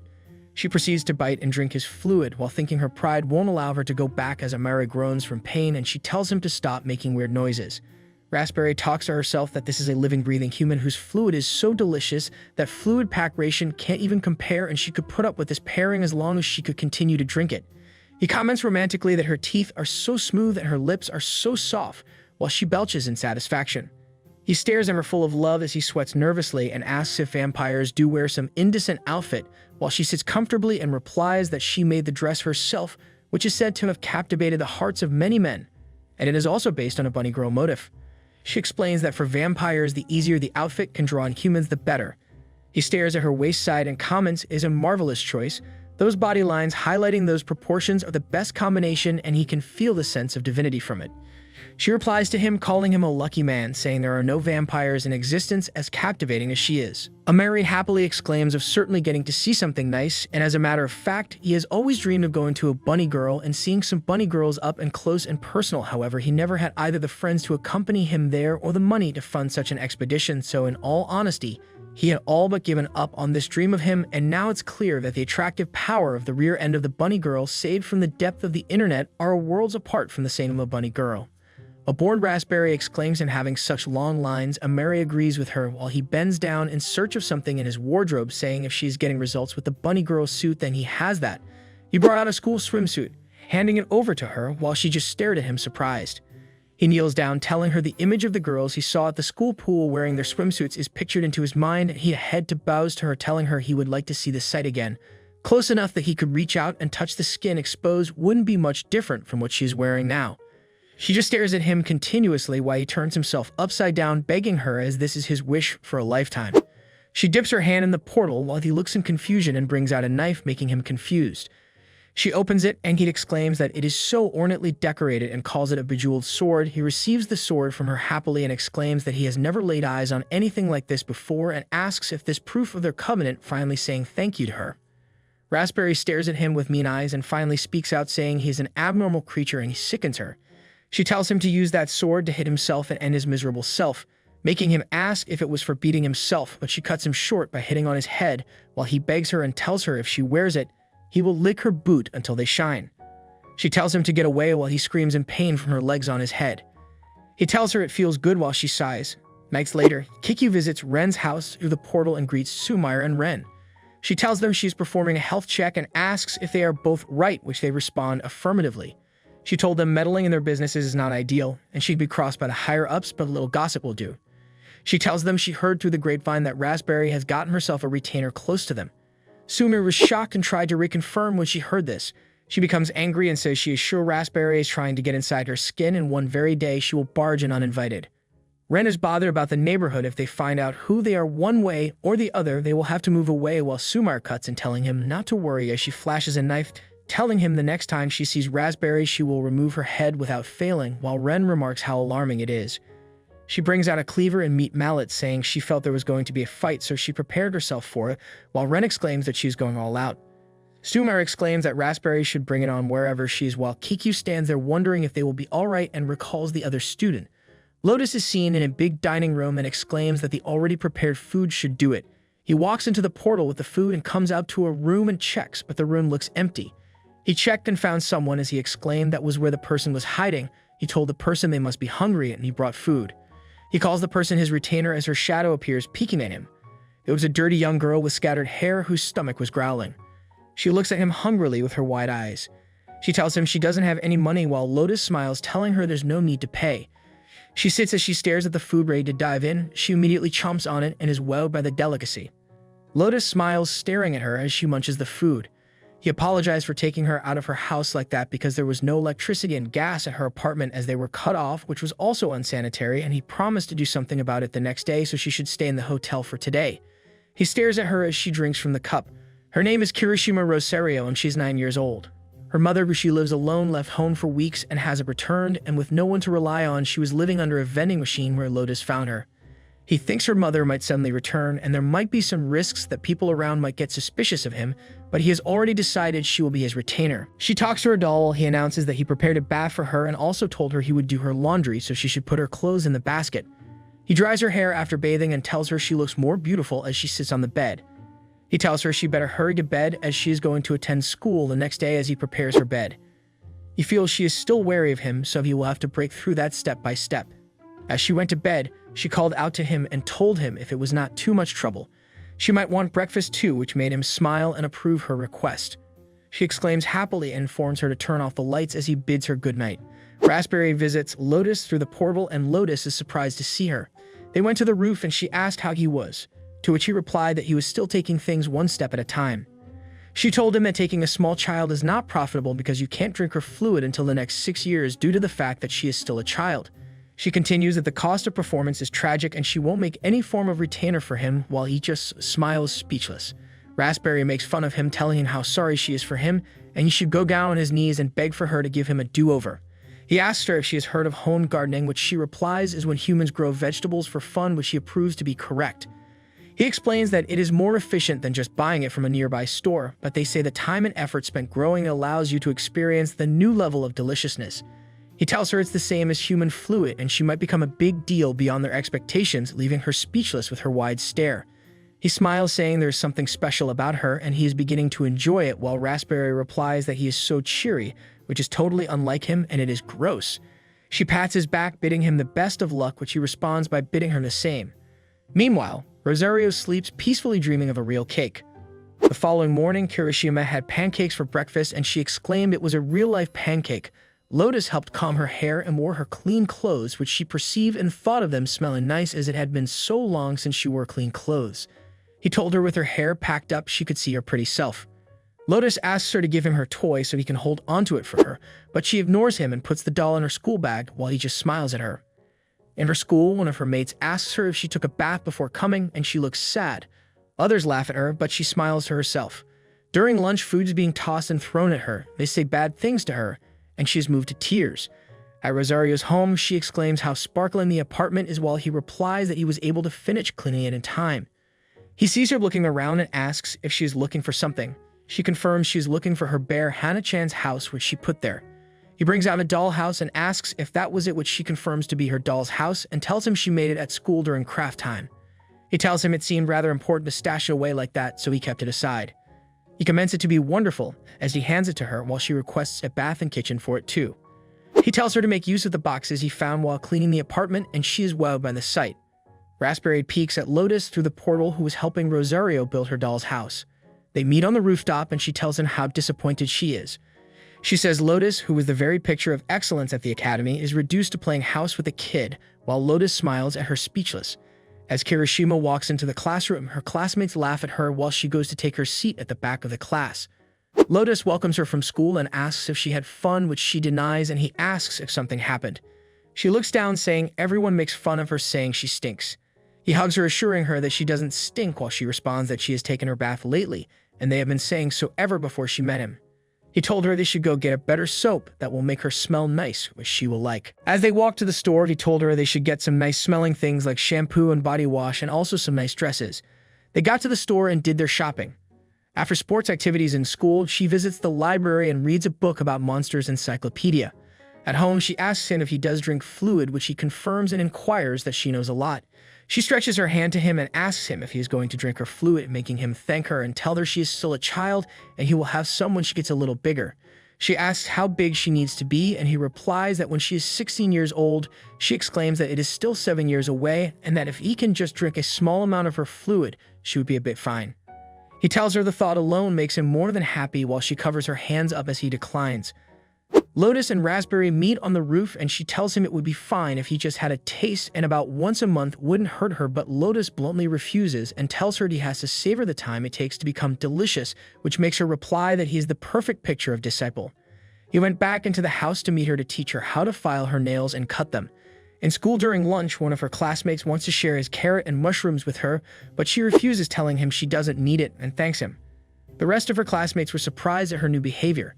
As she sits alone, they gossip about her strange attitude and how she feels like she is more adult or maybe pretty.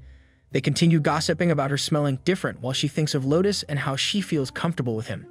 She wants to be useful to him, but she is still a child and she can't do anything. She exclaims that she can't wait until she is an adult and she can't wait for Lotus to eat her. She sits calmly while her classmates peek at her from the entrance while she continues in her thoughts. Amary announces his arrival back home. Raspberry, who is dying of fluid, yells at him for coming late and that she is in need of her daily dosage of human fluid. Amary is in tears as he complains he doesn't want to go to work again. He rolls on the floor like a kid and screams about quitting, and he just wants to sit at home and watch his anime backlog and get a microtransaction in his game until all his savings are used up. She stares at him furiously and walks up to him asking what the problem is. He tells her to listen as he cries, explaining to her that his boss and a client are giving him serious issues and no one is helping him out, so he wants to quit the job. Raspberry tells him that he shouldn't be a baby and man up. Definitely, it is his fault, that is why he is to be blamed. She tells him no matter what, one must survive anything in this life and that crying and whining won't solve anything, so he should just get it together and put in more effort. She tells him that there are many paths to victory because she has no use for losers. He cries profusely, rolling on the floor as he begs her not to leave him in his condition. She should hug him because he can't add more effort to work. Raspberry had no other option than to help him out. She went in search of something, she found it, and told him he had to put more effort for a month, and if he could do that. She showed him the school swimsuit he had given her previously and told him she would wear it for him as his reward. He immediately gathered courage, and out of excitement, he said he would give them hell while she exclaimed that it was easy. He tells her in the morning he will head to work and set all things in place. She thinks that if getting him to be motivated is just by wearing a dress for him, then it is no big deal. She asked him for her daily dose of fluid, which he gave her. She asked him if he had dinner already, and he told her no because he was stressed and was not really hungry, so he would be fine not eating, but she insisted that he needed to eat properly in order to replace the fluid taken from him, if not he won't last long. She then asks that if he is no more, where will she get her fluid from? She opens his fridge, which is empty, as she calls his attention to it, while he replies that all that is there is soda and soy sauce. Raspberry thinks that motivating him will help her get more delicious fluid from him, and if she properly manages him, it might become something truly. She announces that from then on, she will cook him dinner, so they should go get some groceries. She dresses cutely as they walk to the store. As they walk, she asks why he has been acting different for a while, to which he responds that he is walking down the street with a gorgeous woman by his side. He tells her that he is feeling like a superstar, making her realize and reply that they are standing out, so he should do it like this.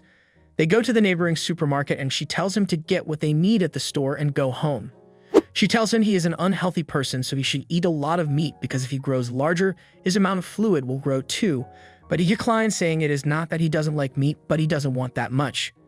She gives him a condition that if he puts on 5 kilos, she will bathe him in the swimsuit. This made him suddenly energetic, wanting to eat more meat, while Raspberry exclaims of getting a hang of how to handle him. As she shops, she says she is impressed by how humans have this system that gives them easy access to food and realizes this is why they prosper so much. Someone bumps into her and apologizes as she asks the person why they don't watch where they go, only to realize it was Sumire. They stare at each other and ask each other what they are doing there. Ren catches up to Sumire and asks why Raspberry is there while Amary notices something. He compares the size of Sumire's confidence to that of Raspberry, and he exclaims that it can cause inflation, as he calls it a monster married battle, while Sumire and Raspberry stare at themselves heatedly. Amary goes in between them, introduces himself to Sumire, and asks her if he can slide in between them. Ren stands there speechless as he stares at both of them, about to cause a scene in the supermarket, and wonders what the hell is going on. A few years ago in the vampire world, Lotus is seen walking alone through the hallway of the academy when Raspberry meets him and what he is up to. He tells her that he just borrowed human film from the reference room, and she replies that he finds so much joy studying culture, which will not come out in the test, and here she is cramming like crazy. She tells him it's perfect timing as she's about to take a break, so she will keep him company. While seeing the movie, when it got to the rifle part, she identified it as a rifle and said they got a taste of it in class the other day, and she likes the 5.56mm rounds. They punch right through you, so they are easy to regenerate from. They kept on watching the movie. She licks her finger there before commenting on what would he gain from rescuing her because she doesn't have anything to offer him in skills. He could find another girl, but Lotus disagrees and explains to her that she is seen as the only one who has gotten close to his wounded heart. Without her, his heart would crumble away to pieces. Raspberry stares at him in disbelief and asks if they are talking philosophy, but he denies it. He tells her he is aware that vampires only gain the trust of humans for their personal use, and it is also important to understand the heart of humans. She stares at him and comments that he is a very smart person, but sometimes he says the most messed up stuff. They continue seeing the movie, and the movie Raspberry comments when they start sharing the love that it is so sticky, while Lotus replies that their urge to produce is stronger than vampires. Kirishima screams at Lotus because he is lost in thought, bringing him back to reality. He asks what the matter is, and she comments that he is really good at cooking. He thanks her for liking his cooking, while she makes a request that he teach her how to cook, as it would be nice if she could cook. He grins and accepts her request, telling her she is very hardworking. She hops happily, so he announces that they will cook the dinner for the next day together. So they should go to the store to get ingredients from the food. As they walk to the store, Lotus thinks about suspecting that he is getting connected to Rosario as they spend time together, and his desire to protect her is increasing, so he discovers that this is how it is with Sumire and Ren, and this is not, but it isn't valuable by the Academy's educator, who said allowing your retainer into your heart can lead to damage. He questions if there are disadvantages that outweigh the advantages of fostering such a bond. He concludes that finding it out is all part of the fun. He announces their arrival at the store and asks what she wants to cook, to which she tells him hamburger steak. He smiles, telling her it sounds good, and they will need to head to the meat aisle first. Lotus walks in on Raspberry, and Sumire faces them heatedly. He smiles and asks what they are doing, catching them by surprise. He asked them if they were going to cause trouble in the presence of humans, and Raspberry denied that they just ran into each other. Amary is knocked out with multiple boils on his head after being whacked by Raspberry, while Ren confirms they ran into each other and tells them to try and get things through this peacefully, which Sumire angrily replies that would be the best thing to do. Lotus then tells them to go for the shopping that they came for, but unfortunately, again they picked up the same meat pack. They both sighed as they dragged the meat pack with each other. Lotus saw them argue with each other over the meat pack and asked if they were doing this on purpose. Someone noticed them and asked if they were fighting in the store, while Lotus brought an idea that they settle it another way, which made them turn to him. He takes them all to the Vampire's Academy and suggests a cook-off.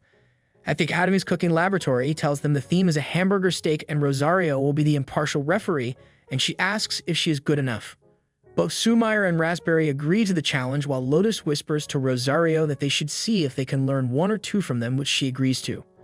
Amary wakes up asking where they are, while Ren answers that where they are doesn't seem life-threatening, but the competition isn't going to end smoothly as both Sumire and Raspberry prepare for battle.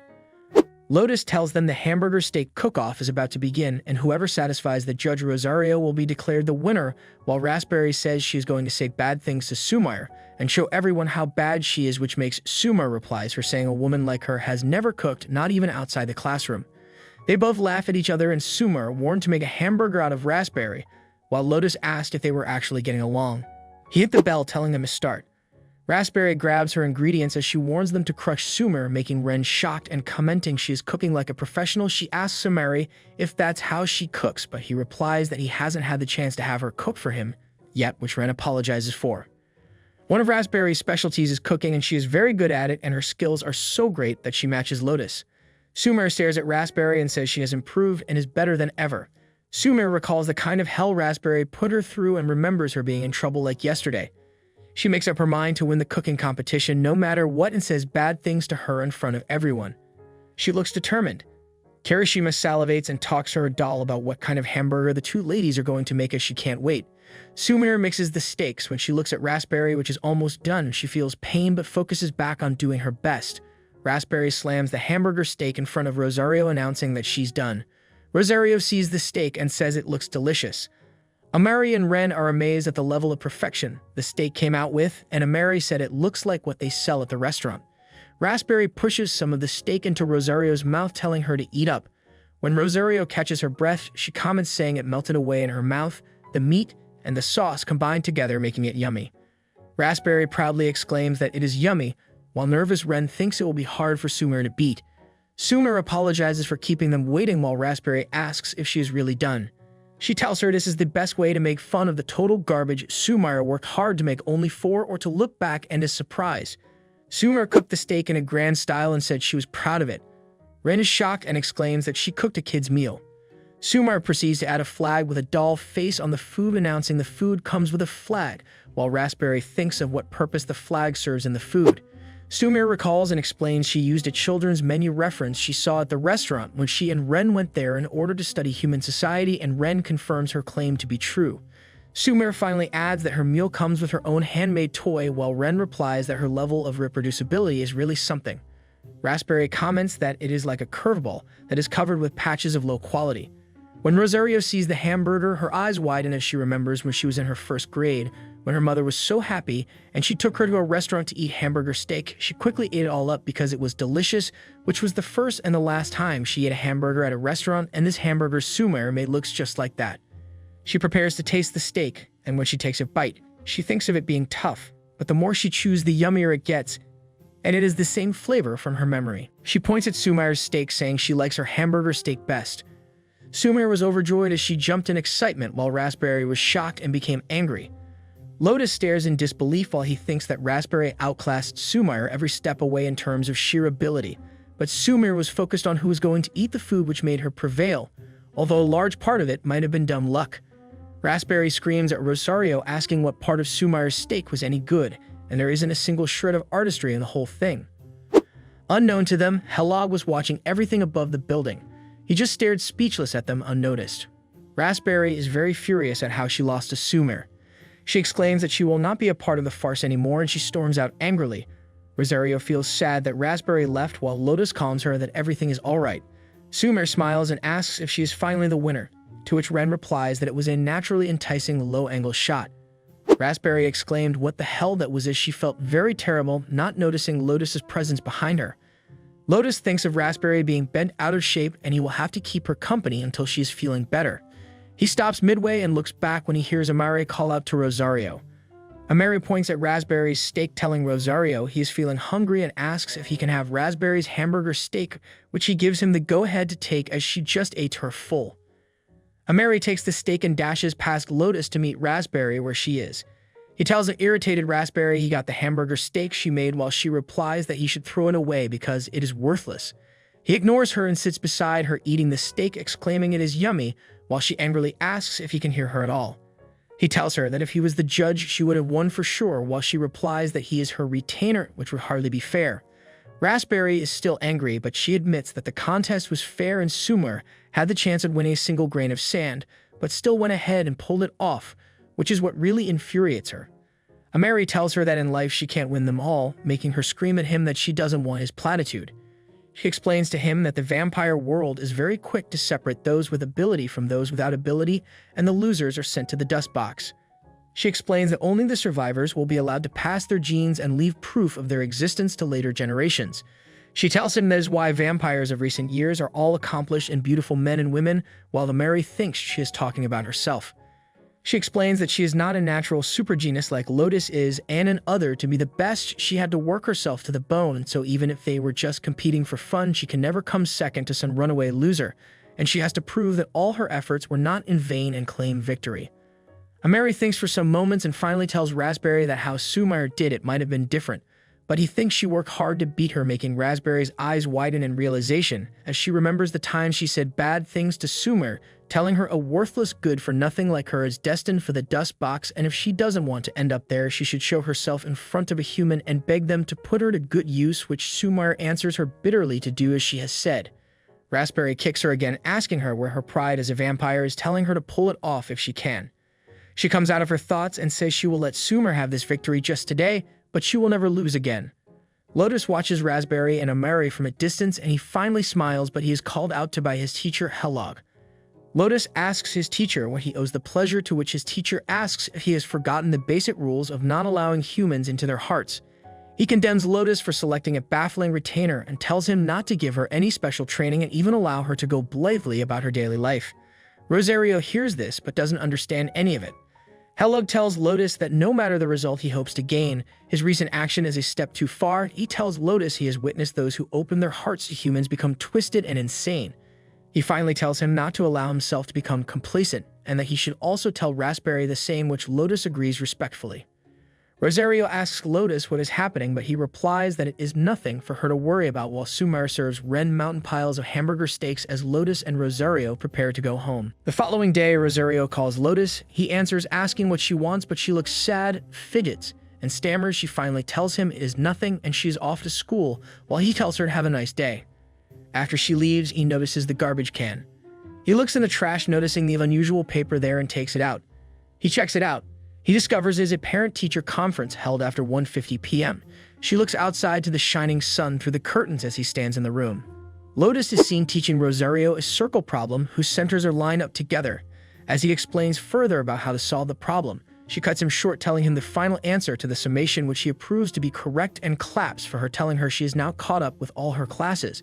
She suddenly looks sad, calls out to Lotus, and asks him to clear her doubt if truly vampires can't go out during the day, which he confirms, saying they absolutely cannot go out on sunny days. He further explains, citing an example of a human walking through a flaming house while it burned down, which makes her realize how it is. He inquired why she asked the question, but she pushed it off, saying she was just wondering. He comes back to reality, staring at the letter, realizing she asked because of the parent and teacher's day. He looks out, wondering that if he was to go, he would be risking his life moving under the ray of the sun, and he will also get noticed by many people. He smiles, thinking this isn't something a vampire like him can participate in. He places the letter back in the trash and thinks of baking her something nice like warm cookies and giving her a warm greeting when she gets home. He shuts the door behind him and decides to go to bed. He meets with Raspberry, who asks him to help her move some things the following day, which he agrees. He wears his night clothes and lays down on the bed. He looks at the time and recalls Rosario's sad face before she left for school, and it troubles him as he couldn't sleep.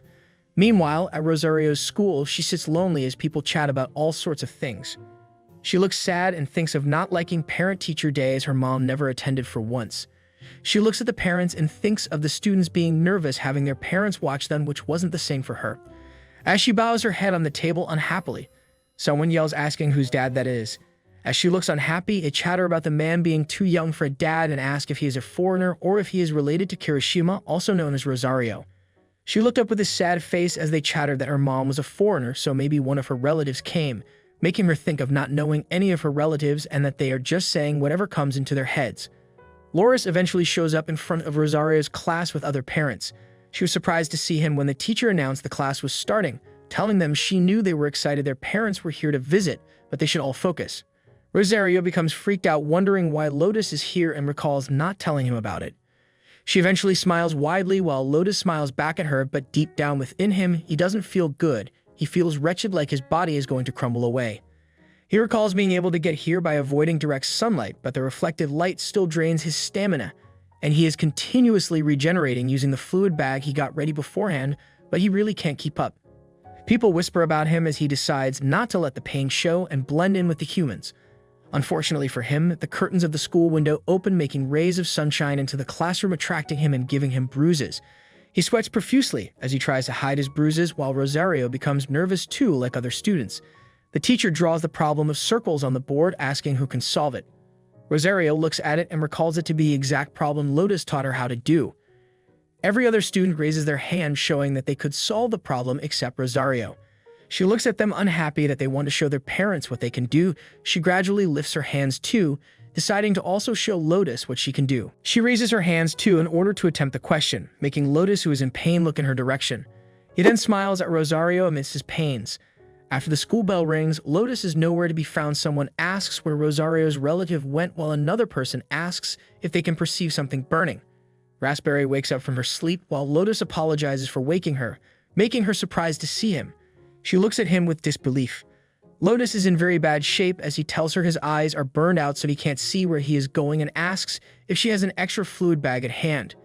She rushes to feed him fluid as she says bad things to him, asking what he is doing. She gave all the fluid in the bag, but it was not close to being enough. She tells him to wait and not move as she rushes inside to get more fluid. Lotus, in his dying state, recalls the words of Helog, saying he has witnessed the sight of those who open their hearts to humans becoming twisted and insane. He narrows his eyes weakly, wondering when the next parents and teacher day is, while Rosario walks home happily. After consuming multiple fluid bags, Lotus thanks Raspberry for helping him out while she replies that he is welcome, but he owes her for this. He then asks her where she got all those bags, from which she replies that she got them off some Kuhai and Lotus, and concludes on going to apologizing to them. She stretches his cheeks, telling him how amazing it is as there is no healing from burns like that, and he also looks like their sensei Helog. She tells him a true ancestor returned like him is nothing to sneeze at, making him smile and reply that he feels his lifespan has been shortened. It is explained that the original vampire is said to have 3 tails, black conjunctiva, and other special features, and these traits appear sporadically in modern vampires. However, when they appear together, the one who possesses them is called the ancestor returned. Raspberry sits concerned and tells Lotus that she doesn't know what happened, but if there is something bothering him, he can talk to her while he looks away from her, and tells her maybe next time. She becomes furious and screams at him, telling him this is the part where he spills out. But he tells her he has to make snacks for Rosario, while she responds that she will help him and he should talk to her, and they argue continuously. At Ren's house, someone asks for permission to enter, which the Sumire, who was cooking, is surprised to see. It was Minori, Ren's elder sister, who had just got married recently. Sumire exclaims it's been a while since they saw, while Minori replies that she is as energetic as ever. Ren announces they ran into each other nearby, while Minori replies that she decided to drop by to see how he was doing. He asks her how married life is, to which she replies that she is too old to gush about being newlywed and asks how he is doing, only for him to laugh, saying he is the same as always, and she concurs with him. Minori looks away, asking Ren to talk to him in private while Ren asks what the matter is. They went outside to talk as Minori informed him that their father had fallen and was back to normal now, but he was really worried about Ren. She tells him she got married and the family is not going to fall apart, but it must bother their father as a parent, finally telling Ren to go and see him sometime soon, which Ren agrees to. She bids them goodbye as Sumire responds to her and she leaves. Sumire asks Ren if his father is worried about something, surprising Ren, who confirms that she heard what they discussed. He explains to Sumire that everyone around him is getting married and having kids while he is still a bachelor, so his father is worried if he is going to be alright, making Sumire a bit confused. Sumire apologizes to Ren, telling him it is because of her, but he denies it and tells her he has not really been cut out for romance, which isn't Sumire's fault, and he would just tell his father to give up on that issue, making Sumire's eyes open wide in realization. The following day, Ren eats his dinner quietly while Sumire peeks at him, knowing the previous day's issue is still disturbing Ren as she eats quietly, which is unusual. During the night, he sits by the window quietly staring into the sky and doesn't sense Sumire's presence behind him as she peeks. The following day, Sumire studies her book on human psychology. She checks about marriage, staring closely and studying it, and exclaims after finding something attractive to her. When Ren gets back from work that day, he exclaims how stressed he is while she calls out to him, telling him she had a great idea. She points at herself and asks Ren why he doesn't marry her. Ren was swept off his feet by that. He was totally taken by surprise and left his mouth wide open. He then questions her if she knows what marriage is, which she agrees to and tells him it is when they become pairs. She tells him she thought about it, and it seems like as long as she is around, it would be difficult for him to marry a human female, so he should just marry her, and she will put his parents at ease. Ren remains speechless after hearing this. She packs her hair well, brightly telling him if it will serve him, she will become a female human from that day. Ren cuts her, this time telling her it is crazy. She's a vampire, and leaving a lie will leave her unhappy. She replies that she will be happy and confesses to Ren that she has loved him for a long time now. Sumire kneels and calls out to Ren and asks him if he loves her. Ren becomes confused and terrified as he exclaims, "Oh man," into the night. Kirishima Rosario shows her first semester's report card to Lotus and says she got a bunch of well done on it for performing well. Lotus gets happy after seeing her report card, so she starts to clap for her and asks if she did her best. Kirishima says thanks to her and gives all the credit to her. Then Lotus says the girls who do their best deserve a reward and asks her what she would like as a gift. Kirishima is wondering what she should choose, and Lotus tells her that she should take her time and think about it, as summer vacation starts tomorrow after all. Meanwhile, on the other side, on a train, Amary-kun cries and says that all these young kids are on summer vacation, lucky them, and Raspberry tells him that whining about it is not going to make him feel any better. Then Amary tells her that his boss, who rides him so hard, has been out injured for a while now, and that alone makes him feel like he's on a summer vacation too. Raspberry says, Donnie says, will wonders never cease, and he says that he is getting off a set time today, so he is going to come home and binge through all that anime that has been piling up. The Kumo's parents are waiting for him, and they say he should be here soon and he shouldn't bring his girlfriend to introduce her on such a rainy day, but Ren never thinks about things like that. Ren's dad says that, but he is still curious, and then finally Ren arrives with Sumire. Sumire has decided that it is fine to meet Ren's parents, as she has decided that she will live like a human from now on, and there is no reason she will not be able to get along with Ren-san's parents. She greets Ren's parents when she arrives at their place and tells them that she is the woman who has been dating Ren-san and asks them to call her Sumire. After meeting Ren's parents, when Sumire comes back home, she says she was so nervous while meeting his parents.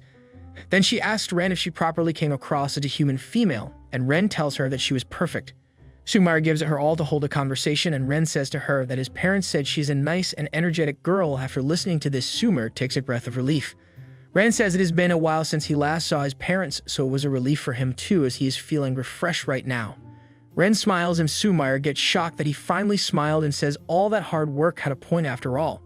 Ren says he feels bad that he is making her do something so ridiculous just so he can save a little face. Sumire grinds and then says that he said it again and she is doing this because she wants to do it. Anyway, he said that it was too soon for them to get married, so that is why they established that they are doing this going out thing. She asks him if it is like a trial period and then says hearing her relationship with Ren-san was still in the trial stage is a bit of a shock for her.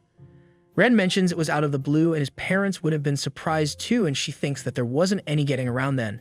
Sumire says now that she calmed down and reviewed their current situation, They are in the period directly preceding marriage called going out, so this going out, what exactly does it involve? Ren gets shocked after hearing this question from her, and then he asks her, why don't they just keep getting along like they have up until now? Sumire thinks he is playing dumb. There is no way he doesn't know about it either. Sumire brings out the laptop and says, Mimosa, since I taught her when she doesn't know anything, then she should look it up, and she types in about men and women going out activities. Sumire learns about dates and trips, but she cannot go out during the daytime, so she adds Meg time to her search filter. She learns about sharing love at night and says that it sounds fun. She is a vampire, so she is not equipped to produce or create, but she would love to try sharing love. Ren tells her that a vampire and a human wouldn't produce anything, and she says she knows it is true, but there is always that honey trap thing. Ren asks what it is, and she says it is one of the techniques vampires use to get close to humans. They make themselves appear to be a member of the opposite gender and perform a sharing love procedure. Then she says Hellug said it was a bad technique that reduced one's pride as a vampire, but he never went into detail about it. Therefore, she thinks it is perfect for them now to share love and says she will look up how to do it right now.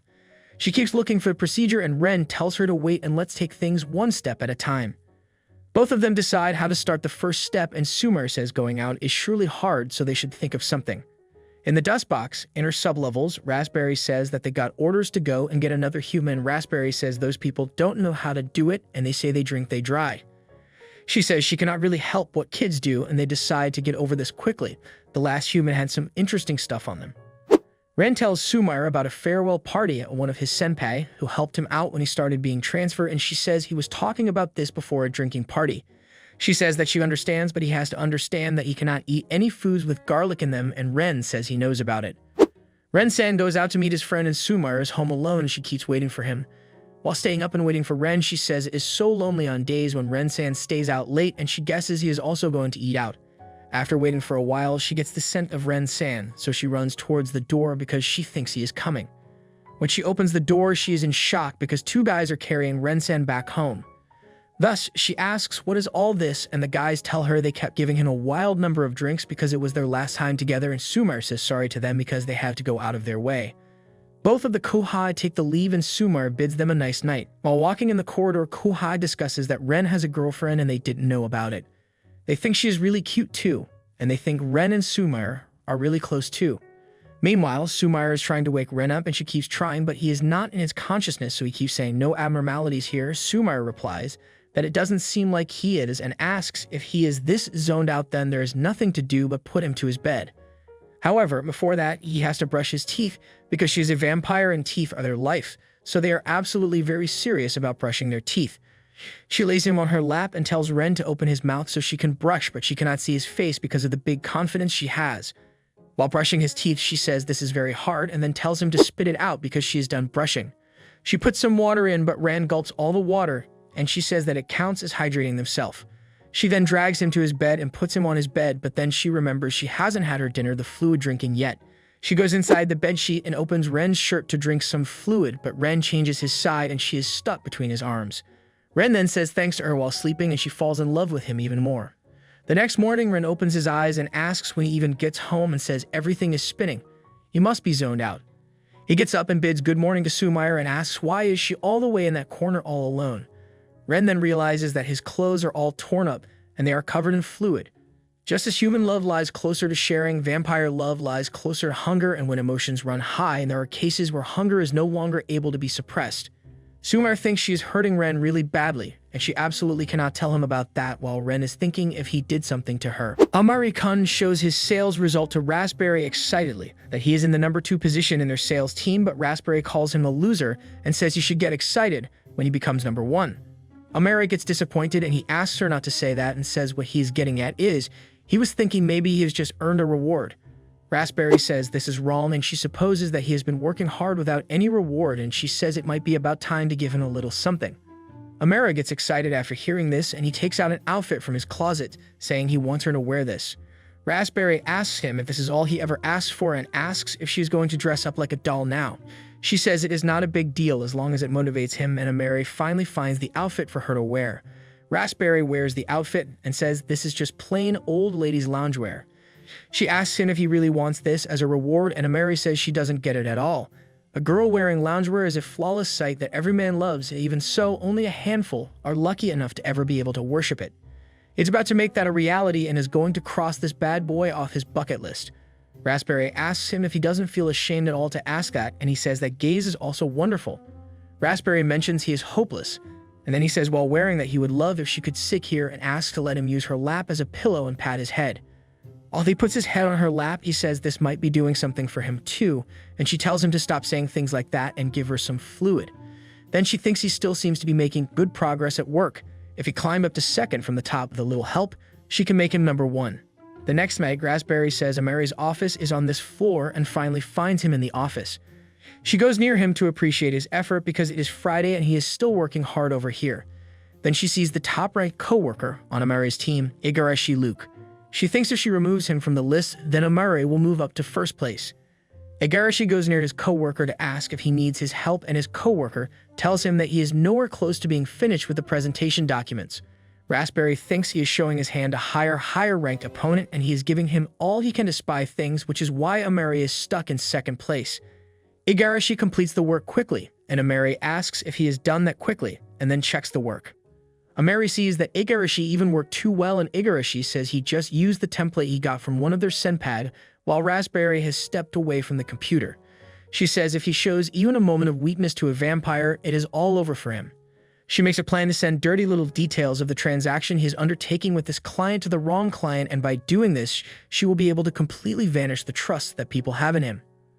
The girl says to Igarashi that the company's performance is down overall, but they just keep increasing their quotes, and he says that is a recession for her. He says they might be the generation that takes the hit, but that is how they ended up as friends, so they should do their best together. Raspberry thinks this is so reliable for him. Raspberry says it may be true that their generation was born into the very worst of times, but what else can they do but keep on living? Lotus replies that they should do their best.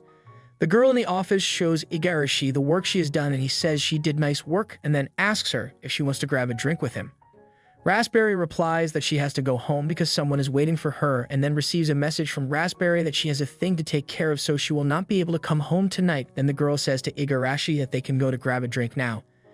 Igarashi gets happy and says now they are talking, and Raspberry is keeping an eye on him for a little longer.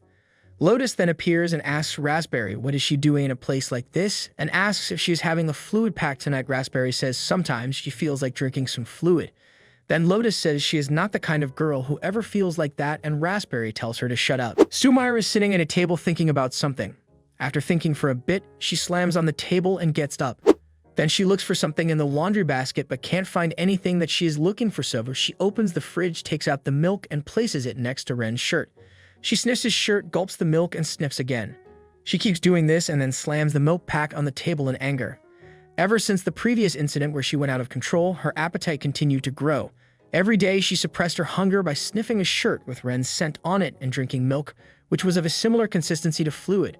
Today alone, she drank 3 cartons of milk, and she bought them with Ren-san's money too. While she is wondering what to do, her educator, Hugh, enters and says pardon her for entering like this. She just came for a little health check. Sumire is crying and tells everything to her educator, and then says at this rate, she will drink out all the Ren's fluid, and he will be no more. Her educator says for them vampires, when it comes to being close to humans, as their feelings of love grow, they have a tendency to thirst for their fluid more and more. She says all it means is that she cares for that guy, and by no means is a bad thing, but she wants to give her a little piece of advice. She asks Sumire why doesn't she try taking a little break from suppressing her hunger with milk. Sumire gets shocked and asks if she doesn't have milk, she will get hungry, and Kikyu tells her if she only drinks a specific amount of fluid, she should be able to get all her nutrients. Kikyu says between fluid and milk, the milk is hundreds of times less nutrients than fluid. That being the case, her body demands more and more milk, and over-reliance on it can lead to so-called excess eating. With that, her suffering would only continue to increase, and it would be better to resist and accustom herself to hunger, and Sumire understand it all. Sumire says she will give it a try, and Kikyu says there is nothing to worry about. Sumire is worried about whether or not the lad will return her feelings, which is why she is drinking fluid to confirm how he feels, and humans call this love. Kikyu tells her that as her relationship deepens, this love will become trust of love from a human and a vampire. She will become 2 lives drawn together, and once she understands how that feels, she should calm down and shouldn't give up. Sumire asks Kikyu with a happy face why she knows so much about this. Could it be that she actually had some experience with that? Kikyu leaves without replying and asks her to say hello to Ren for her. Ren gets back home and thinks if someone is here while Raspberry is keeping an eye on the kids and says nobody wants to hear some old talking about the olden days and she feels jealous. Lotus wishes Rosario a happy birthday and Rosario asks her in shock if she knows when her birthday is. Lotus replies of course she knows about it and tells her when she gets back from school they will have a party to celebrate and Rosario gets super excited about it. She runs towards the school and Raspberry asks Lotus if it is her birthday. Lotus says that she would like her to help with the preparations as she doesn't seem to have much going on right now anyway and Raspberry agrees with her. Then Raspberry says going to such lengths is really spoiling her and Lotus replies that she has surveilled some other kids of Rosario's age and it seems like it is something that every family celebrates so she would like her to experience some normalcy. Raspberry says the world is an unfair place and personally she believes that she would be better off teaching her to use her failures and shortcomings as a springboard for growth and Lotus asks her not to say that. In school, Rosario is waiting for the party while at home the preparations begin. Lotus says that Rosario loves strawberries and they should put the whole bunch of them on the cake. While Raspberry is thinking if she isn't a little too into this, Lotus says for the spun sugar decoration on top, they should make it look like Hana-chan. Raspberry asks what is Hana-chan and Lotus tells her that it is Rosario's precious teddy bear and she wonders if Rosario will like it or not. Raspberry thinks he has got it bad and then Lotus says after completing the kitchen stuff that they need to decorate the apartment now. She throws all the stuff quickly and begins to decorate everything. She tells Raspberry to do things neatly while Raspberry sniffs a scent and says this is a scent of Rosario. But it is too early for her to get back home, but the scent is certainly similar. She tells Lotus that the scent is coming this way and then both of them hide in the attic to scope things out. Someone opens the door with a key and says the place is clean and thinks if this is really their apartment. It is Rosario's mother and she looks out if it is her apartment and then sees Hana-chan placed on the table. Thus, she recognizes that it is her apartment while Raspberry says that she supposes it is Rosario's mother. She hasn't shown herself for months and months, but now she suddenly turns up and she seems very suspicious. Lotus says this place used to be a total dump, overflowing with trash and Raspberry says at any rate they should withdraw for now. She tells Lotus that they should go now, but Lotus says she will not go because what is Rosario going to think if she comes back from school and she is not here at her mother, who abandoned her? Rather than feeling relieved her mother is back, wouldn't she feel bad at the return of her old life, where she couldn't even eat properly? Lotus decides that they are not leaving and that they are deciding here right now as she promised Rosario a party after all. She asks Raspberry if she will stick with her for a while and Raspberry agrees with her and Rosario's mother finally leaves the apartment. Lotus and Raspberry say hello to her outside the apartment and tell her that they just moved in next door. That was months ago, but they finally met. Rosario's mother is looking at her clueless and Lotus doesn't know what to say now. Rosario's mother comes back home and sees Lotus and Raspberry in there, so she wonders who are these people. Lotus says that he has been lucky enough to become friends with Rosario-chan and they did some cleaning and so on together. Rosario's mother looks around and understands why the house is clean and tidy. However, she doesn't care at all and says if that is all then she's going back inside. Raspberry is done with her attitude and she says she has a bad attitude there and hates people like her. Lotus looks at her and Raspberry annoyingly asks him what happened and Lotus grinds his teeth afterwards. He asks her if she is going to lecture him on how to properly take care of Rosario and Rosario's mother says if that is the case then she has already had her fill of that, so she is thankful for it. She slams the door and a girl comes in saying that her parents separated while she was still very young and her father brought her to this country and he passed before she reached her childhood. After that, she was supported by a man she had a relationship with, though that lifestyle was by no means stable at all. It is because as her debts increased she abandoned her daughter and disappeared and here they are now. Rosario's mother's name is Kirishima Eleonora and Lotus asks her if she is a debt collector and says it is not quite, though not far off. Lotus starts to tell the story and says 20 years ago, Kirishima Eleanor used to live with her dad, but he brought her to this country. While she tells the story, Kirishima Eleanor is having a flashback of everything that has happened. The time she moved to a different country, the time she was left alone, and the time she had another human in her life. After listening to the story, Kirishima asks him what is so important there and asks what he wants from her. She says if it is money, then he is free to go as she has no money right now. Raspberry thinks that is the thing. What is it he hopes to gain by confronting a woman like her? Meanwhile, Lotus smiles and asks Eleanor to make a deal with him with an evil smile on his face. Kirishima Eleanor shockingly asks him why would she make a deal with him because this is how it was and how it has always been. She didn't do anything and she doesn't know why is everyone after her. Eleanor seems very disturbed and she says she doesn't know and cannot understand why is everything like that and why is everyone pointing at her. She is done with everything and she wants to go home now. After she is done talking, Lotus angrily says while she has her back against the wall, she shouldn't forget that Rosario is struggling too, and he is sure she had a hard life. Even so, he is also sure that all this was her own choice to make. When Lotus says this, Raspberry gets shocked and stays quiet after hearing these words from him. Lotus seems very angry, and he says beyond that, she has given birth to another life, so she should always remember that. Eleanor replies that it is so simple for him because all he needs to do is to blame it all on her, and Lotus says that is what he is telling her, and he asks her to make a deal with him. Meanwhile, on the other side, the school bell rings and a girl asks Rosario-chan if she wants to go to the park with her. However, Rosario isn't interested and she says sorry to her as she has something important to do today. The girl understands her and says sure, they will go some other time. Rosario walks out of the school and walks directly towards the home. Lotus welcomes her back and wishes her a happy birthday. Rosario gets happy and says thanks to him for wishing her well. Lotus wants to continue the party without any further ado, so he brings in the cake and Rosario gets excited after seeing the cake. He says Raspberry makes the dress on the teddy and Rosario says it is incredible. She goes near Raspberry and asks her if she can teach her how to make this dress sometime soon. Raspberry agrees to do it and Rosario gets happy. All of them get ready for the cake cutting ceremony and Rosario says she has always wanted to eat a big piece of cake and eats the biggest piece. She enjoys the cake and says it is too good and Lotus feels glad to hear from her that she liked the cake. However, Rosario starts to feel sad and Lotus asks her what is it. Rosario says that she was just thinking if only her mother could have some of this cake as well. Lotus shockingly looks at her and says she is so kind. After enjoying the party, Rosario goes to bed and Lotus asks Raspberry if Rosario is asleep and she says yes, she is asleep now. Lotus thanks her for the help and Raspberry says it is not like she had anything better to do. Raspberry goes near a bedroom and claims that it seems like it is pretty quiet in there and Lotus says he will go to have a look.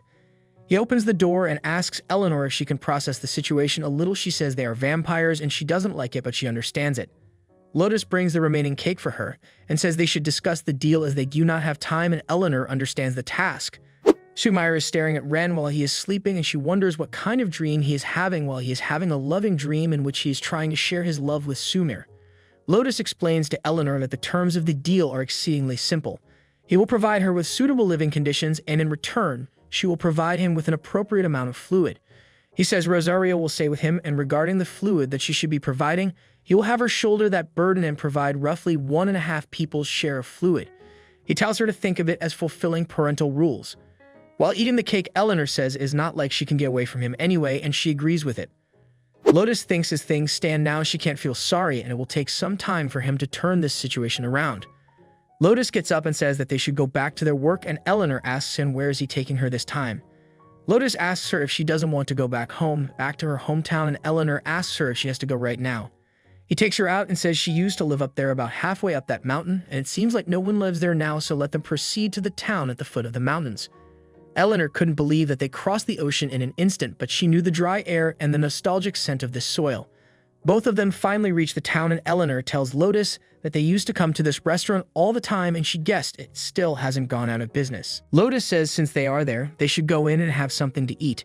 He says he will wait outside until she's back because he cannot go in there as he cannot eat. Eleanor goes into the restaurant and a guy comes near her and says it feels like he knows her from somewhere. Eleanor introduces herself and says she used to live up the mountains a long time ago, and the guy says it takes him back as she just looks like her mother and he'd heard rumors that she had quite a bit of trouble back then. The guy asks her to share any troubles she's facing today as he is there for her. After eating the dinner, they go to a nearby home and Lotus says they will be staying here for tonight. Both of them go in there and the manager gives them a variety of identification documents. Lotus says they are the copy of the originals for now, but later on, it will be the real thing. He decides to put off taking any fluid until tomorrow, and he asks Eleanor why doesn't she have a drink for tonight and relax. Eleanor takes the drink and says he is a sweetheart, and Lotus asks her to at least use a glass because she gulps the drink through the bottle. At night, they go to their room and Eleanor goes to bed to sleep. She says to Lotus that she doesn't get him at all and asks if he is this generous to Rosario as well. Lotus says no, he is more generous perhaps because Rosario is a much more well-behaved girl than her after all. Eleanor smiles after listening to that and goes back to lie down. She says she feels too good, and if she is no more right now, then it would be more amazing. Lotus asks her not to forget the deal, and Eleanor says she doesn't care and asks him to end everything right now. Lotus says it would be better if she just goes to bed right now, and Eleanor asks him not to ignore her. Lotus then asks her if it isn't a bit lonely to sleep alone and says he brought a friend for her. Eleanor shockingly asks him, What is he even talking about, and gets up to see what it is. Lotus gives her the teddy she used to have in her childhood and asks what is his name. Eleanor says its name is Rex, and Lotus says it seems like Rex was a little lonely and he is a bit upset with her. He asks her to apologize to Rex and tells her to make sure not to leave him behind anymore. Eleanor picks up the teddy and says he is late. He should have shown up 20 years ago. She says if he had come a little sooner, maybe she wouldn't have turned out like this. She says these words and goes to sleep, and Raspberry says she wonders what he is up to, but that settled. As ever, she doesn't understand humans. They are mother and daughter, but they seem like complete opposites. She makes Rosario seem like a real cutie, but then Raspberry gets a little weird and says she thinks they are alike. Both of them, from here on out. Meanwhile, Sumire and Ren's life have been in too much trouble. However, time passed just as it always does, and from outside, Sumire and Ren's relationship began to look more and more like that of a married couple. She makes food for him, and he appreciates her cooking as usual. Once, Sumire asks Ren how was his work today, and he says that he finally got things off his plate. Sumire appreciates his work, and then Ren asks her what about her. Sumire replies that today she checked out a brand new supermarket and she heard that eggs and other stuff were cheap there. Then she says those other two are giving it their all, so she figured that she should better do something too. Raspberry has been pulling all sorts of strings, and she's helping her partner climb up the corporate ladder. She heard that Lotus has a mother and daughter supporting him separately. Sumire should expect nothing less from either of them, and it would be nice if she could be even a little as amazing as they are. Ren listens to her and then says that he thinks it is nice that he gets to have her as a partner. Sumire smiles after hearing it and says she loves him. While they are showing their love to each other, Principal Sensei shows up and says it seems the two of them are getting along. He says this is a surprise check-in, and he only ever sees glowing praise in the reports on them. So he decided to check on the situation himself, and it appears that he didn't need to be worried at all. The principal says there are a few more weeks left in the interspecies love test, and he asks them not to relax just yet. Principal Sensei continues by saying that a serious problem has been developing and asks them if they are aware of those called flies. Rana asks if he is talking about bugs. Principal Sensei says those are the children born into the prisons of Dustbox, and they are called that about flies that land on garbage. Normally, they wouldn't receive any fluid and therefore wouldn't grow. However, someone has been supplying them with fluid through underground channels, and a number of them grew up who had to be in prison. Beyond that, the flies have been taking people from the human world and gathering fluid, and the number of those incidents is expected to increase before long. Principal Sensei claims that they are a danger to both humans and vampires, and he asks them to contact him without any delay if they see any of them. Principal Sensei wishes them good luck and leaves the place. Ren says now that he thinks of it, there have been a few news stories about people disappearing lately, and Sumire finds it dangerous. She asks him to be careful too, just in case she's going to put her scent on him. After hearing it, Ren starts to laugh because he thinks of it as a joke. Meanwhile, in the dust box, someone asks Cedar if he's going to be all right on his own, and he says he will be fine as he has done a bunch of looks on his own.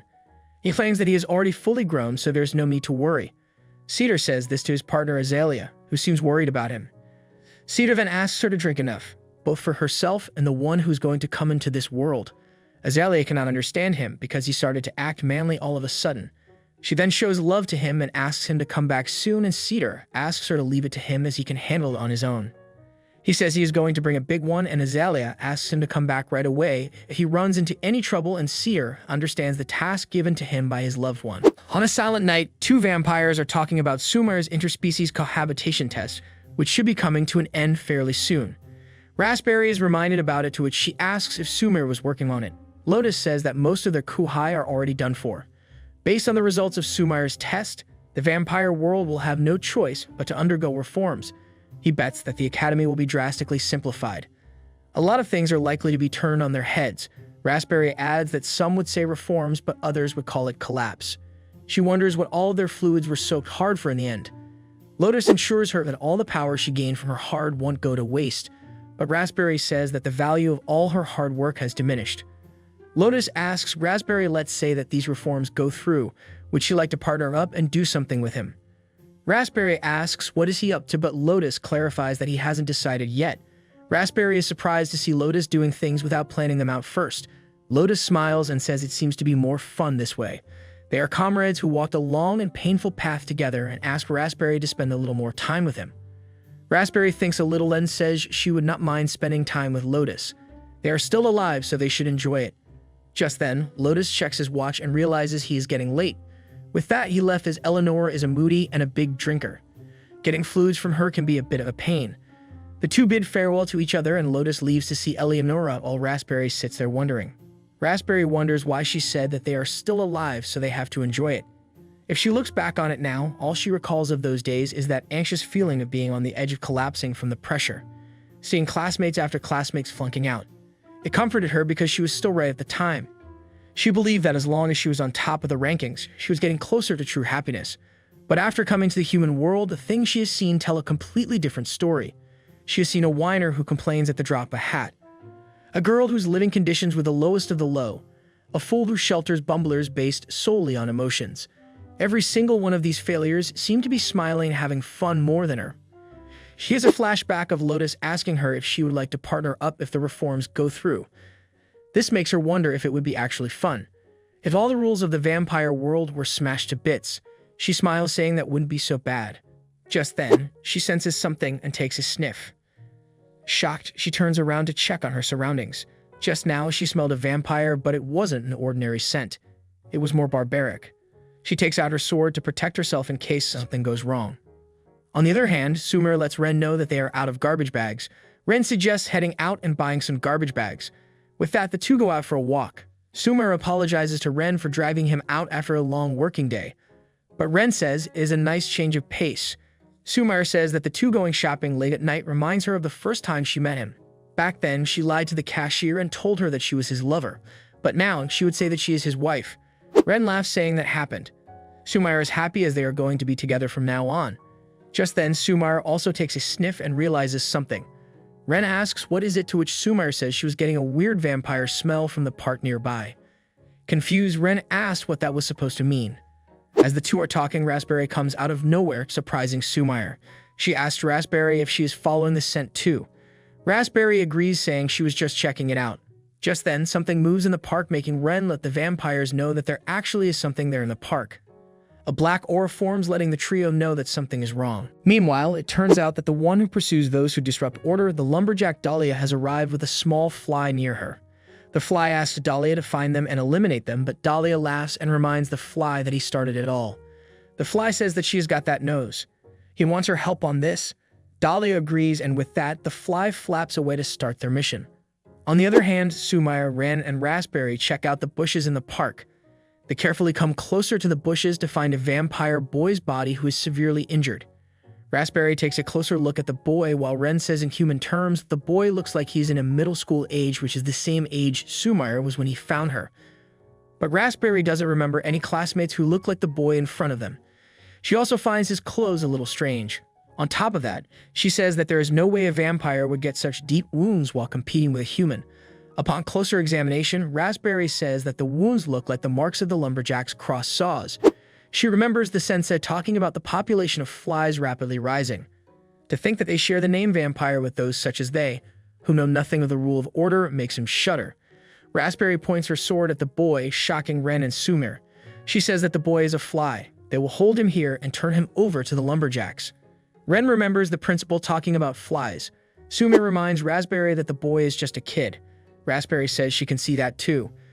But they can't have a kid like this fumbling around the human world. They, as vampires, provide a special advantage to humans, and so their existence in the shadows is preserved. They receive only blood in return.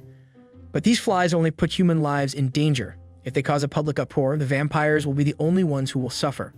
Just then, the boy called Cedar asks for help from Raspberry and Sumire. He says that his child will be born soon. Angry, Raspberry is annoyed that Cedar didn't even consider the consequences. Seeing the boy begging for human fluids like this reminds Sumire of the first time she met Ren. She was begging for the human fluids as well, just like Cedar. With that, Sumire uses Raspberry's sword and cuts her hand. She then decides to share her fluid with Cedar. Shocked, Raspberry asks Sumire if she even knows what she is doing, but Sumire says she knows what she is up to. Sumire says that the principal told them to inform him in case they came across a fly, but he didn't say anything about not helping them. She says that is just some flimsy logic. But this boy is just like she was back then. She didn't have a place in the vampire world, and she ended up like this. If she didn't save this boy now, she wouldn't be able to live with herself. She gets flashbacks of the time Ren helps her out. Ren looks at Sumire with a smile. He is happy to see Sumire helping the boy out. Just then, the boy, Cedar, starts coughing. Sumire asks Cedar if he is feeling a little better. Raspberry decides to report Cedar to the higher authorities. She takes out the device to report to the lumberjacks. She says even if she is allowing Cedar this much, he should go ahead and warm up as he likes. However, don't make her an accessory in all of this. Just then, someone snatched the device from Raspberry's hands, saying this won't be necessary, since the three of them were unearthed in combat with this fly. And that is what her report will say. It turns out to be Lumberjack Guerreros. She asks Cedar to go home while cutting Raspberry's hands. Shocked, Raspberry asks in pain, why is a lumberjack who is supposed to hold order helping a fly? But Guerreros doesn't listen and puts her sword through Raspberry's body, unearthing her on the spot. She then smiles, saying that the three are down, and two more to go. Raspberry saw the sword jutting out of her stomach and realized her lumbar vertebrae were severed. She could no longer move her legs or the wings on her hips or her tail. She could no escape. With that, she falls to the ground, lifelessly looking at the scene. Guerreros gets ready to take Sumire now. Sumire gets ready to compete with Guerreros while asking Ren to take Raspberry with him. Guerreros laughs and asks if Sumire is going to compete with a lumberjack like her. Worried, Ren looks at Raspberry and asks her to hand in there.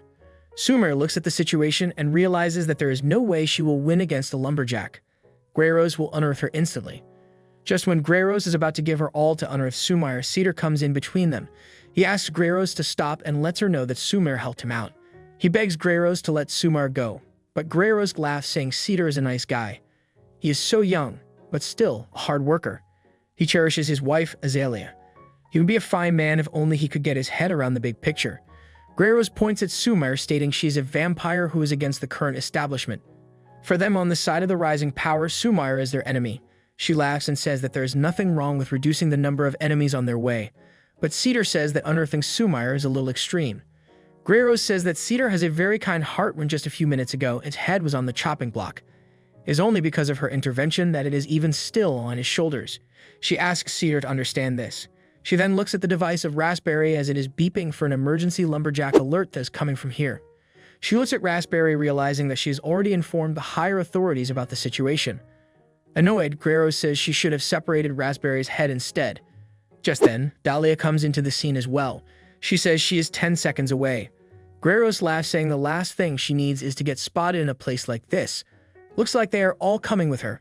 Ren realizes what is about to happen and shouts, asking Sumire to run. But Guerreros stops him. She grabs Ren and asks Sumire to come with her if she values his partner, Ren. Sumire agrees to come with her as long as she doesn't aim at them. Guerreros says she won't do anything like that as long as they behave on themselves. And with that, before Dahlia could see them, they all got away. However, Dahlia can sense the smell of Ren, Sumire, and their classmate Raspberry. In the dust box interior, Guerreros makes Raspberry drink some fluid. She then explains to Ren that he is a human and won't know about it. She says that the cross the lumberjacks use has a particular design that is especially good at unearthing the vampires. He could say it is an anti-vampire tool. Even shallow wounds like those Cedar sustained will effectively immobilize the target. So this means that Raspberry is done for. Even if by some miracle she was able to recover, it would require an immense amount of blood. Even if there were 10 humans, it still won't be enough. Guerreros tells Sumire that as promised she won't come for them. Still, she never said she would let them go. She asks them to do as they are told. She says she needs to go and make an alibi and takes her leave since Dahlia tends to go over everything with a tooth comb. Ren gives Raspberry some more fluid. Surrounded by enemies on all sides, she musters up the last of her strength and sits. Raspberry chomps over Ren's finger. Just then, the enemies come to visit them as well. They wonder why Guerreros didn't finish them off. They look at the human and say he looks scrumptious. They gossip about how Cedar stopped her. They wonder why Guerreros spoils Cedar so much. On the other hand, Ren looked at Raspberry thinking she was completely lumped, but just now she bit onto his finger. Even after all of that, she still wants to keep on living. He wonders that there must be something to do in this situation. Just then, Cedar comes with some stuff saying these guys could be concealing tools somewhere. He asks them to toss over everything they have got. Upon some search, one of the flies realizes that the only tool is that saw blade. He holds it in his hand and takes a closer look, stating it is a nice sword, and decides to keep it while the other one suggests doing a toss. They also decide to give the device to the folks who collect communication devices. They also look through other stuff like bags, wallets, and stuff. But they don't find the wallet much interesting as the human currency won't be valuable for them and toss it away. As the wallet drops, a medicine can be seen popping out of it. Ren looks at the medicine and realizes something. Years ago, the cohabitation test record keeper, Mimosa, told him about these medicines that improve human fluid production. He explained to Ren that since they come in pills, it is super simple to regulate the amount of extra fluid produced. 3 pills would be the same as the previous blood-producing medicine dose. Mimosa asked Ren if he would like to help her out and test the medicine, but Ren said that every time he takes them, it doesn't end well for him. But Mimosa, already drooling, said that if it ends up with too much fluid, she will drink it for him. Ren decided to put the medicine in his wallet since he didn't want them to mix these into his food. He decided to hide the medicines for now. Realizing the power of the medicine, Ren takes them out of the wallet and has a little discussion with Sumire, and things go smoothly. On the other hand, the vampires can be seen talking about the situation that has been going on lately. 3 of them are talking about how he is blamed all the time since he is the eldest. Just then, Lotus interrupts them, asking them to fill him in some details. Mimosa looks at him and realizes that he is Sumire's classmate. Lotus introduces himself and explains that he received a strange communication from her colleague, Raspberry, that suddenly broke off. Since then, he hasn't been able to get in touch with her. He is concerned that something may have happened to her. He asks the vampires to inform him of the ongoing situation. After some discussion, Lotus says that if they dive in from this side, it is liable to no small amount of trouble. On top of that, Mimosa's downfall would spell the end of the change they hope to encourage in the vampire world. In other words, the best way to resolve this incident cleanly would be for those abducted members to escape under their powers. But Mimosa says that that is very less likely to happen. Dahlia says that when they were abducted, she was with them. Lotus, the 3 of them are classmates and are quite close, so gets the feeling that they were all taken together. The other vampire asks them to hold on as she feels that she's being left out. She points out that Lotus is going to pretend that he was taken along with everyone else. He's going to go in after them. Dahlia says that one of the lumberjacks is behind this. If he crosses blades with them, it will get messy. Lotus says there is no way he would win, so he will run away. But Dahlia says she can't let him go in without any sword and decides to lend him her second sword. She says they don't have much to offer except this. Mimosa says that the only practical thing in her inventions is the first aid kit. He says that Sumire and the others are in Lotus' hands. And like that, Lotus leaves to meet Raspberry. It seems like there is no time to waste. He has to avoid running into any lumberjacks. On the other hand, Grey Rose is laughing with some other lumberjacks. She says they are too good at finding the flies. She asks them to teach her and she will give them a shoulder rub. At the current location of the dust box, Lotus tries to find Ren, Sumire, and Raspberry. He can faintly smell their scent, but there are so many other vampire scents layered over each other here that it is difficult to pin down which way it is coming from. He goes through one of the pathways while wondering how he is pretty sure the scent is coming from there. Lotus decides to go forward when he encounters a vampire. Simply, he rips off the hands of the vampire and goes forward. Just then, some other vampires notice him and ask him to stop since he isn't from here. They ask how did he get inside the box, but Lotus doesn't stop and keeps walking. Soon the other vampires lose sight of him. On the other hand, Sumire goes to meet Azalea and her husband. She wants to ask them about something. Azalea explains that they are using one of the storage rooms, but if it is cleaned a little bit, it can accommodate a person to live in. Azalea asks if Grey Rose saved her husband Cedar. She says she thought that outside vampires were a piece of crap, but now she thinks there are some good ones out there as well. Sumire explains what happened outside and how they took Ren as a hostage. Azalea asks Sumire to join them so that Ren can be saved. She adds that she knows Sumire thinks this is a terrible place, but still, she suggests becoming friends. Just then, she starts making noises, to which Sumire asks Azalea if she is alright. Azalea gets a little dizzy and sits nearby. She says she is fine. It is just that the little one inside her belly has been a bit active lately. Sumire checks the belly and is surprised to realize that there is a baby in the belly. Azalea says that Sumire looks a bit older than her. She asks if Sumire had any kids before, but Sumire simply says no. She says that she hasn't seen something like this before. Azalea says she had heard that there were getting to be fewer and fewer outside vampires, and from the looks of it, it is true. Azalea adds that this is her first baby and hopes that one day Sumire will also experience this. Just then, Cedar joins them. He embraces his wife and tells Sumire that he is very grateful to her that she saved him. It is all thanks to her that he was able to return to his wife and child. He also wants to apologize for getting her involved in all of this. He asks Sumire to let him know if she needs anything at all without any hesitation. Azalea suggests Cedar to show Sumire around. With that, they go on a little tour. Cedar explains the situation in the grand hall that no matter the time, there is always someone here. Next, they visit the bartering market. He says that his clothes got ripped up, so he will need to find some new ones too. Then they go to the watering hole where laundry can be done. They can also bathe here. He asks Sumire to wash her face since they are here. Sumire is a bit surprised to see all this. She always thought that the dust box was some dark and horrible place, but far from what she had imagined, it is very warm.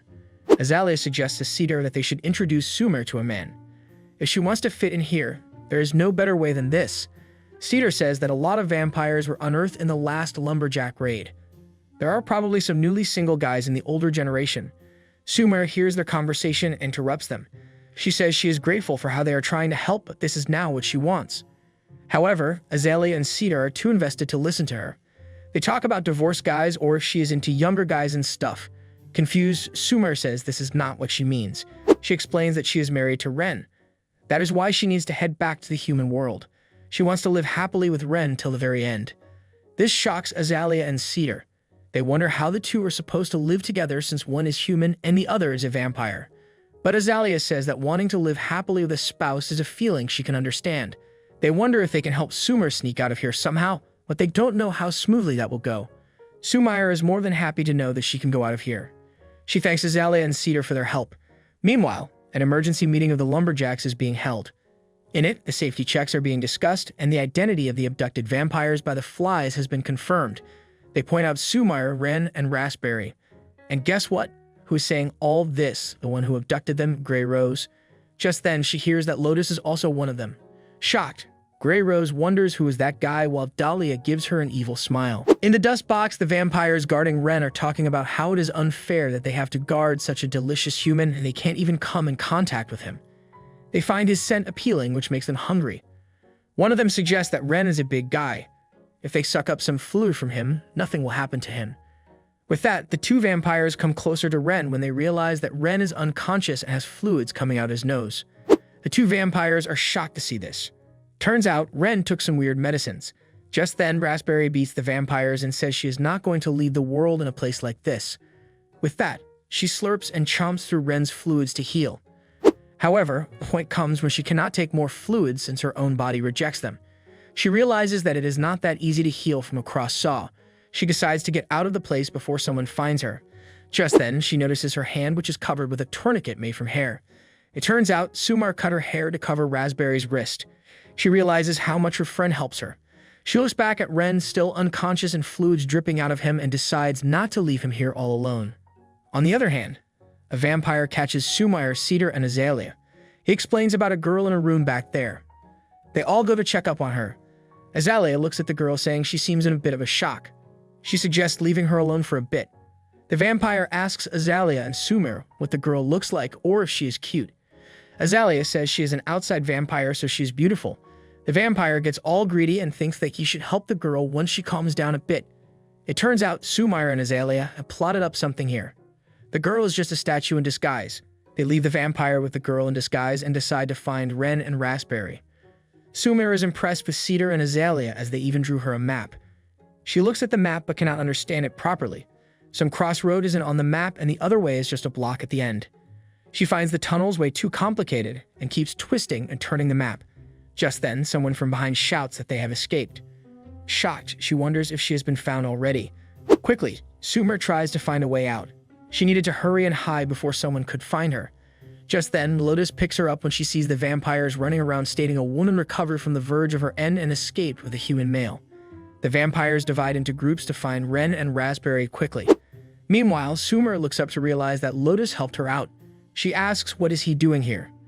Lotus says he was worried about them all, so he came here. He says that what the vampires are saying means that Ren and Raspberry have escaped. He realizes this is why he couldn't find them in the prison. Sumire is happy to know that Raspberry is okay. She was afraid that Raspberry's wound would never heal. Lotus laughs, saying Raspberry is pretty stubborn after all. Sumire says that if Raspberry survived, then that means Ren took the fluid-producing medicine. If they don't find him soon, he will be in a big problem. With that, the two decide to look for Ren and Raspberry. On the other hand, Raspberry and Ren are trying to run, but Raspberry gets tired. The vampires were coming their way, so she hid in the hole. But then, they slipped all the way down here. She looks at Ren and thinks he is in really bad shape. He took the medicine so that he could save her, but now he has made his body produce too much fluid. She wonders if she could just slice a vein and lower his blood pressure. That would relieve him a little. She has drunk so much fluid that it disgusts her right now. She looks around wondering what is this place. She laughs, thinking she falls into a pile of garbage in the dust box, which seems too pathetic to be true. To her surprise, Grey Rose answers, saying she thinks it is a pretty fitting place for some puffed up little vampire to meet her end. She is surprised to see Raspberry up and about after getting cut so deeply by the cross saw. She looks at Ren and says it looks like he has been pushing himself all this time. Angry, Raspberry holds her sword in one hand while asking what did she do. Grey Rose looks at them, stating they look too exhausted. She will put them down to sleep for good. With Hat, she vanishes into thin air. Worried, Raspberry wonders where is Grey Rose going to aim from. She realizes that if she doesn't come up with some strategy, she will be unearthed. She remembers Grey Rose saying she should have cut her neck. And this answers her question. Grey Rose is coming for her neck. She slashes her cross saw at Raspberry's neck, but Raspberry stops her on time. Grey Rose, the lumberjack, is a spy for the dust box. If someone asked her fellows what she is like, they might say that she is a little slow on the uptake. But she can do the job, so there is nothing to dislike about her. Since it appears that she is simply and honestly working hard, she is left with her own devices without any supervision. Combined with the fact that the dust box itself is a forbidden place, it only accelerates the expansion of her influence there. Raspberry was able to stop the cross saw, but her sword broke in the process and she fell far away somewhere because of the power of the cross saw. Grey Rose captures Raspberry at last and is about to slunk the cross saw on her head when she dodges it. Grey Rose laughs, saying that if Raspberry gets reincarnated, she should join Lumberjack. But this chase doesn't last long. She again captures Raspberry and asks if she has any last words. As she is about to unearth her for good, she hears something coming from behind. Grey Rose drops Raspberry on the ground and laughs about it. She calls her nasty and asks if she would now like to be unearthed. But before she could do anything to Raspberry, a cross saw was thrown at her, slicing her eye. It turns out to be none other than Lotus and Sumire. Sumire quickly secures Ren while Lotus runs to check up on Raspberry. He's glad to see her alive. He picks her up and lets her know that they are getting out of there. But Grey Rose interrupts them, saying Lotus is late. She isn't going to let them leave alive. Sumire lets Lotus know that she has taken Grey Rose's side. She suggests keeping some distance while they have a chance. Lotus asks Sumire if she is alright. Sumire laughs. This is better than carrying Raspberry on her back. Lotus decides to use Mimosa's emergency kit to heal Raspberry while they have the chance. With just a few fizzes, Raspberry's hand is cured completely. Next, Lotus uses some injections on Raspberry's back to help her vertebrae get back to normal. Raspberry looks at Lotus and the needle, asking if he is actually going to use that on her and her spine. Lotus says she should get things over with. Raspberry asks her to be gentle, while Sumire looks at them with a smirk. Once cured, Lotus asks Raspberry to try putting herself in his shoes next time. Raspberry's legs are all healed up and she can run properly now. Lotus lets everyone know that they don't have time to be goofing around since Grey Rose is coming after them. Raspberry reminds us that he washed Grey Rose's eyes. But Lotus Grey Rose can find them with their scent, which she has singled them out, and that is a lumberjack. On the other hand, Ren is not well. Sumire asks him to hang in there.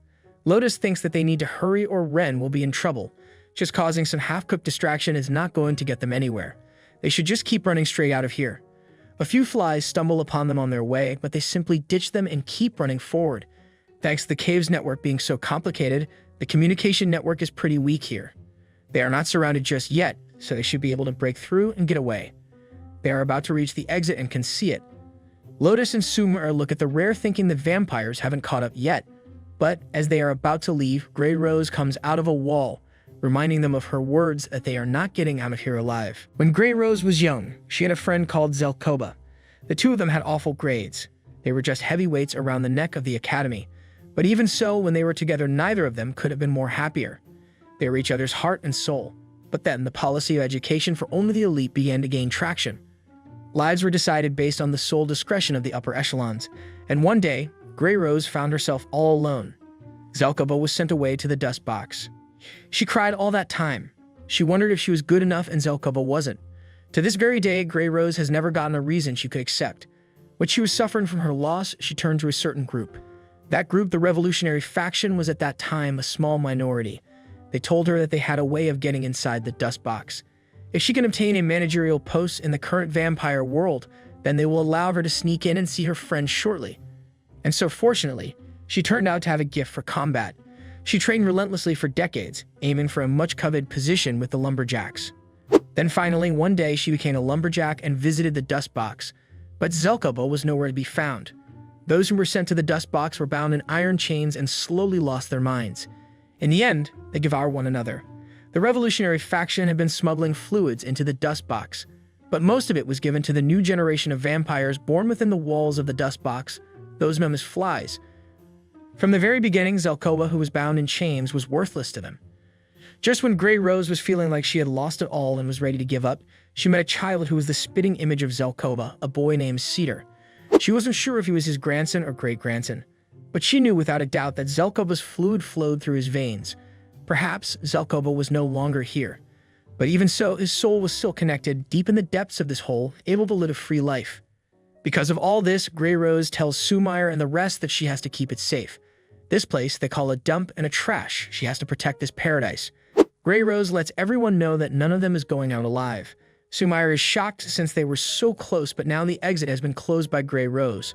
They are wondering how they should get out of there when Raspberry asks Lotus to let her borrow the cross-saw. She says Grey Rose left her pride in tatters. She won't be able to sleep if she doesn't repay the favor. Lotus smiles, saying he should help her out then. He asks Sumire to get ready to move if she sees an opening. Raspberry says if Sumire is lazy, they will leave her behind. With that, the opposition begins. Grey Rose and Raspberry compete with each other with all they have got. Raspberry counter-aims at Grey Rose, which makes Grey Rose laugh. She says she guesses there is a reason Raspberry hasn't been sawed to pieces yet. She asks Raspberry if she doesn't know when to give up. She reminds Raspberry about the number of vampires that live here.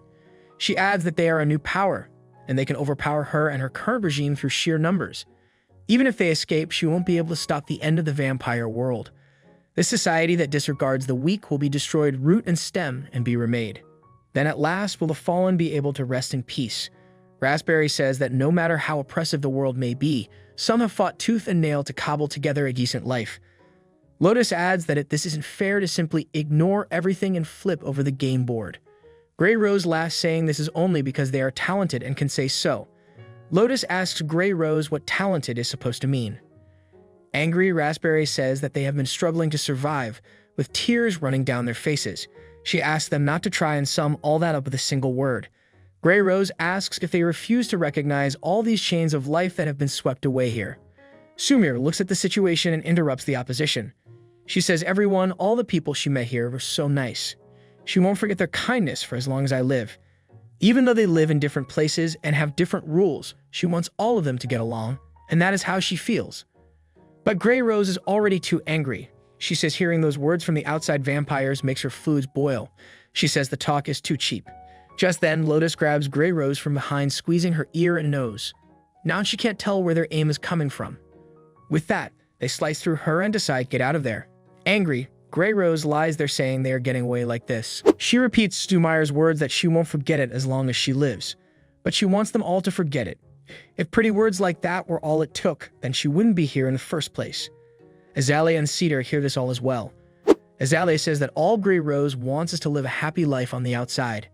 Sumire, Ren, Lotus, and Raspberry finally make it back outside while the lumberjack closes the exit. Lotus realizes that the sun is rising, they should make haste and leave this place. With that, they take Ren to the hospital where he is cured. After some treatments, his condition stabilizes and he is expected to wake up before long. Lotus is relieved that they wrapped everything up. He laughs with Raspberry, saying it was a tight spot. Raspberry acknowledges Lotus for saving them. She then looks at Sumire and says that she did a nice job with a straight face. Both of them give a little high five to celebrate their achievement. Thanks to the information brought back from Sumire and her surviving friends, the strength of the flies, which exceeded any expectations, was brought to light. The realization that the Vampire Society's policy of the few and the elite had gone too far and began to spread in opposition for it to grow.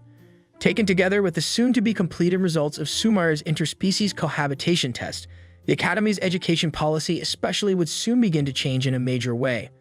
At the same time, Grey Rose was removed from her position with the lumberjacks. In preparation for a clash with the flies shortly, the vampires began to plan to increase their competing strength, and the polarized structure of the vampire world was brought further into stark relief.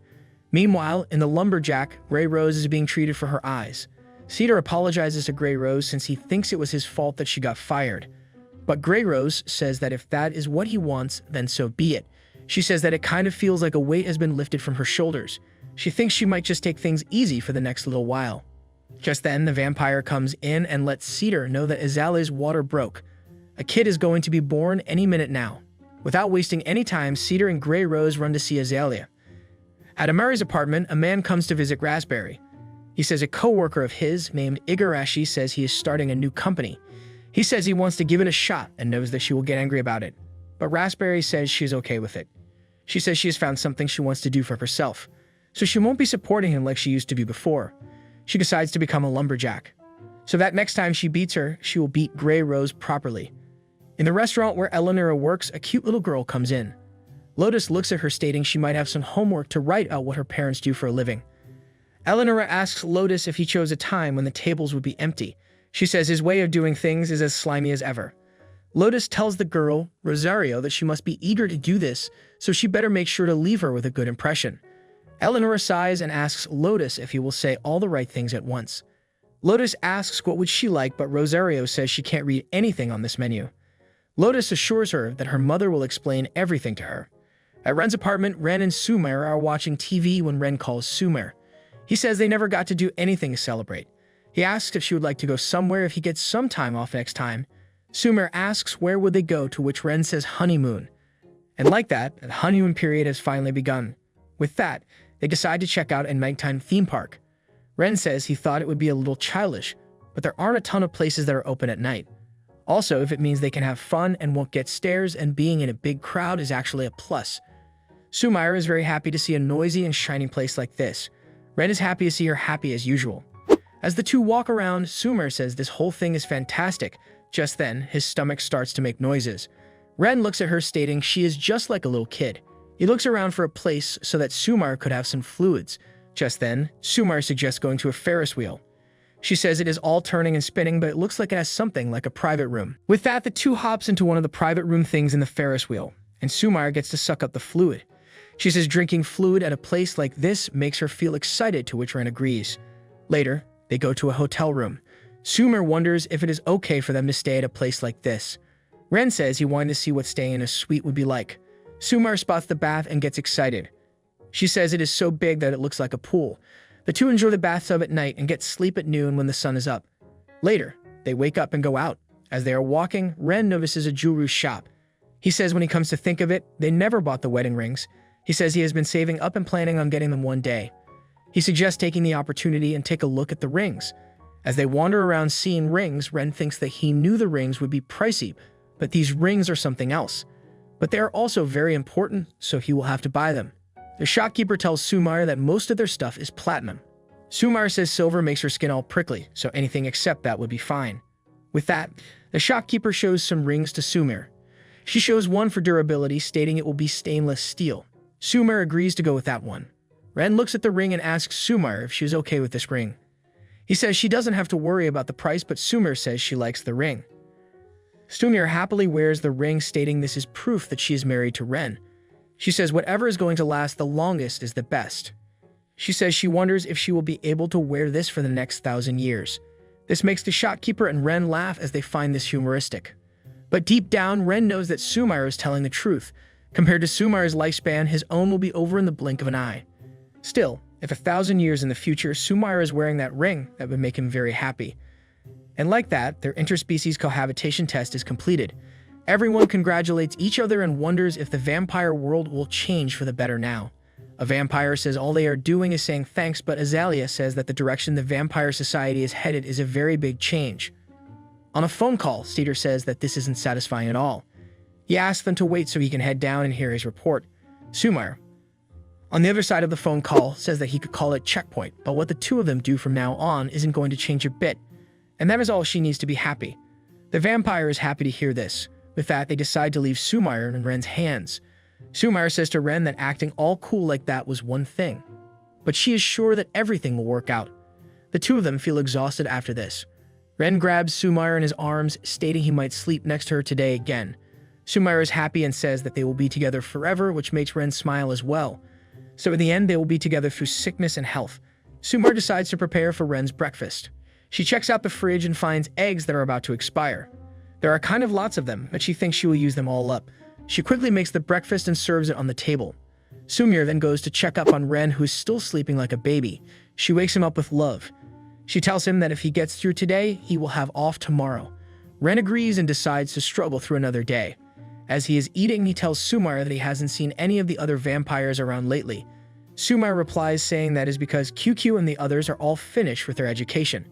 She heard that the academy changed to a one-on-one teaching structure. so she thinks that they are all busy guiding new pupils. They say that Dalian has taken on a role as a drill instructor with the lumberjacks. She is working with their newly formed reserve unit. And what's more is that Raspberry turned up there. Lotus is still with the Kirishima family. Rumor has it he has some big plans in the works and is traveling all over the world. Ren gets ready and says he should get himself going then. Sumire says she is going to do her best and be a great wife. To that end, from today on, they will be implementing a daily take-care love session. They are partners after all. Ren says somehow that feels kind of embarrassing. The two bid each other off after having the take-care session. After that, they go back to their daily routine with Ren going to the office and working hard, and Sumire taking care of the house. Ren comes back after work, and the two sleep peacefully. The graduation ceremony arrives soon as well. The two go there, take pictures, enjoy with the people, and come back. Everyone is happy and busy with their lives now. The days go by with the take-care sessions and back-home announcements when one day someone calls Sumire and tells her that it is almost time to meet them.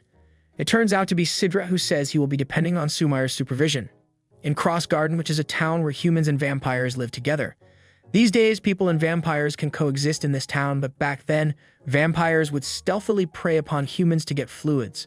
Sumire says civilization has progressed and circumstances have changed to the point where that seems impossible. However, no matter the era, there will always be people with nowhere to turn. Here, they provide these people with an environment where they can live, and in exchange they receive fluid. That is the basic rule upon which this town is founded. Sivra tells Sumire that he already knows all this. After all, it was her mother and father who found it. Sumire agrees, saying she is sure they have big expectations from their son too. Sumire then points out at a girl, stating the first person Sidra will be working with is this girl. The girl looks healthy, maybe a little meek. She looks at Sidra, asking if he is nervous. Sidra says it is embarrassing, but he is neither as clever as his father nor as powerful as his mother. Everyone is expecting great things from him, but to be perfectly honest, he doesn't feel very confident. But Sumire assures Sidra that he will be alright. She tells Sidra to try considering how that girl over there is feeling. She lost the only home she ever had in her world, and experienced unbearable loneliness. How she is in another world, unable to talk about experiences with anyone. It must be eating her up inside. What she probably wants most in the world is someone she can open herself up to, someone who will understand her. She asks Sidra, why doesn't he start by simply becoming her friend? She says she is sure he can do that. As Sidra agrees and decides to talk to the girl, Sumire realizes that even she is feeling a little nervous. But then she looks at the ring in her hand and gives it a little love, stating she's going to do her best today too. Ren